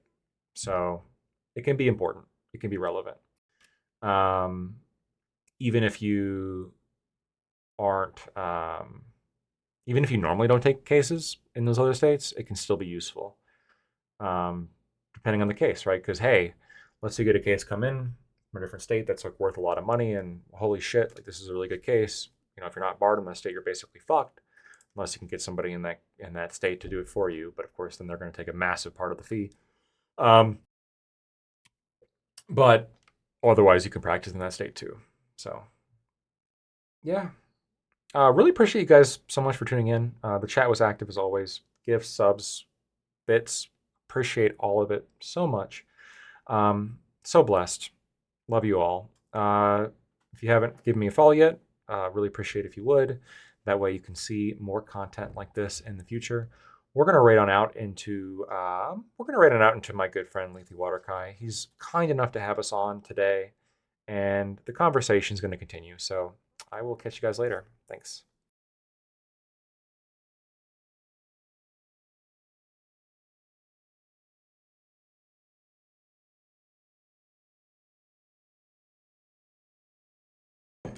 Parallax is not bad at giving burns, though. Just to be clear, he's not bad. I don't want to, motherfucker.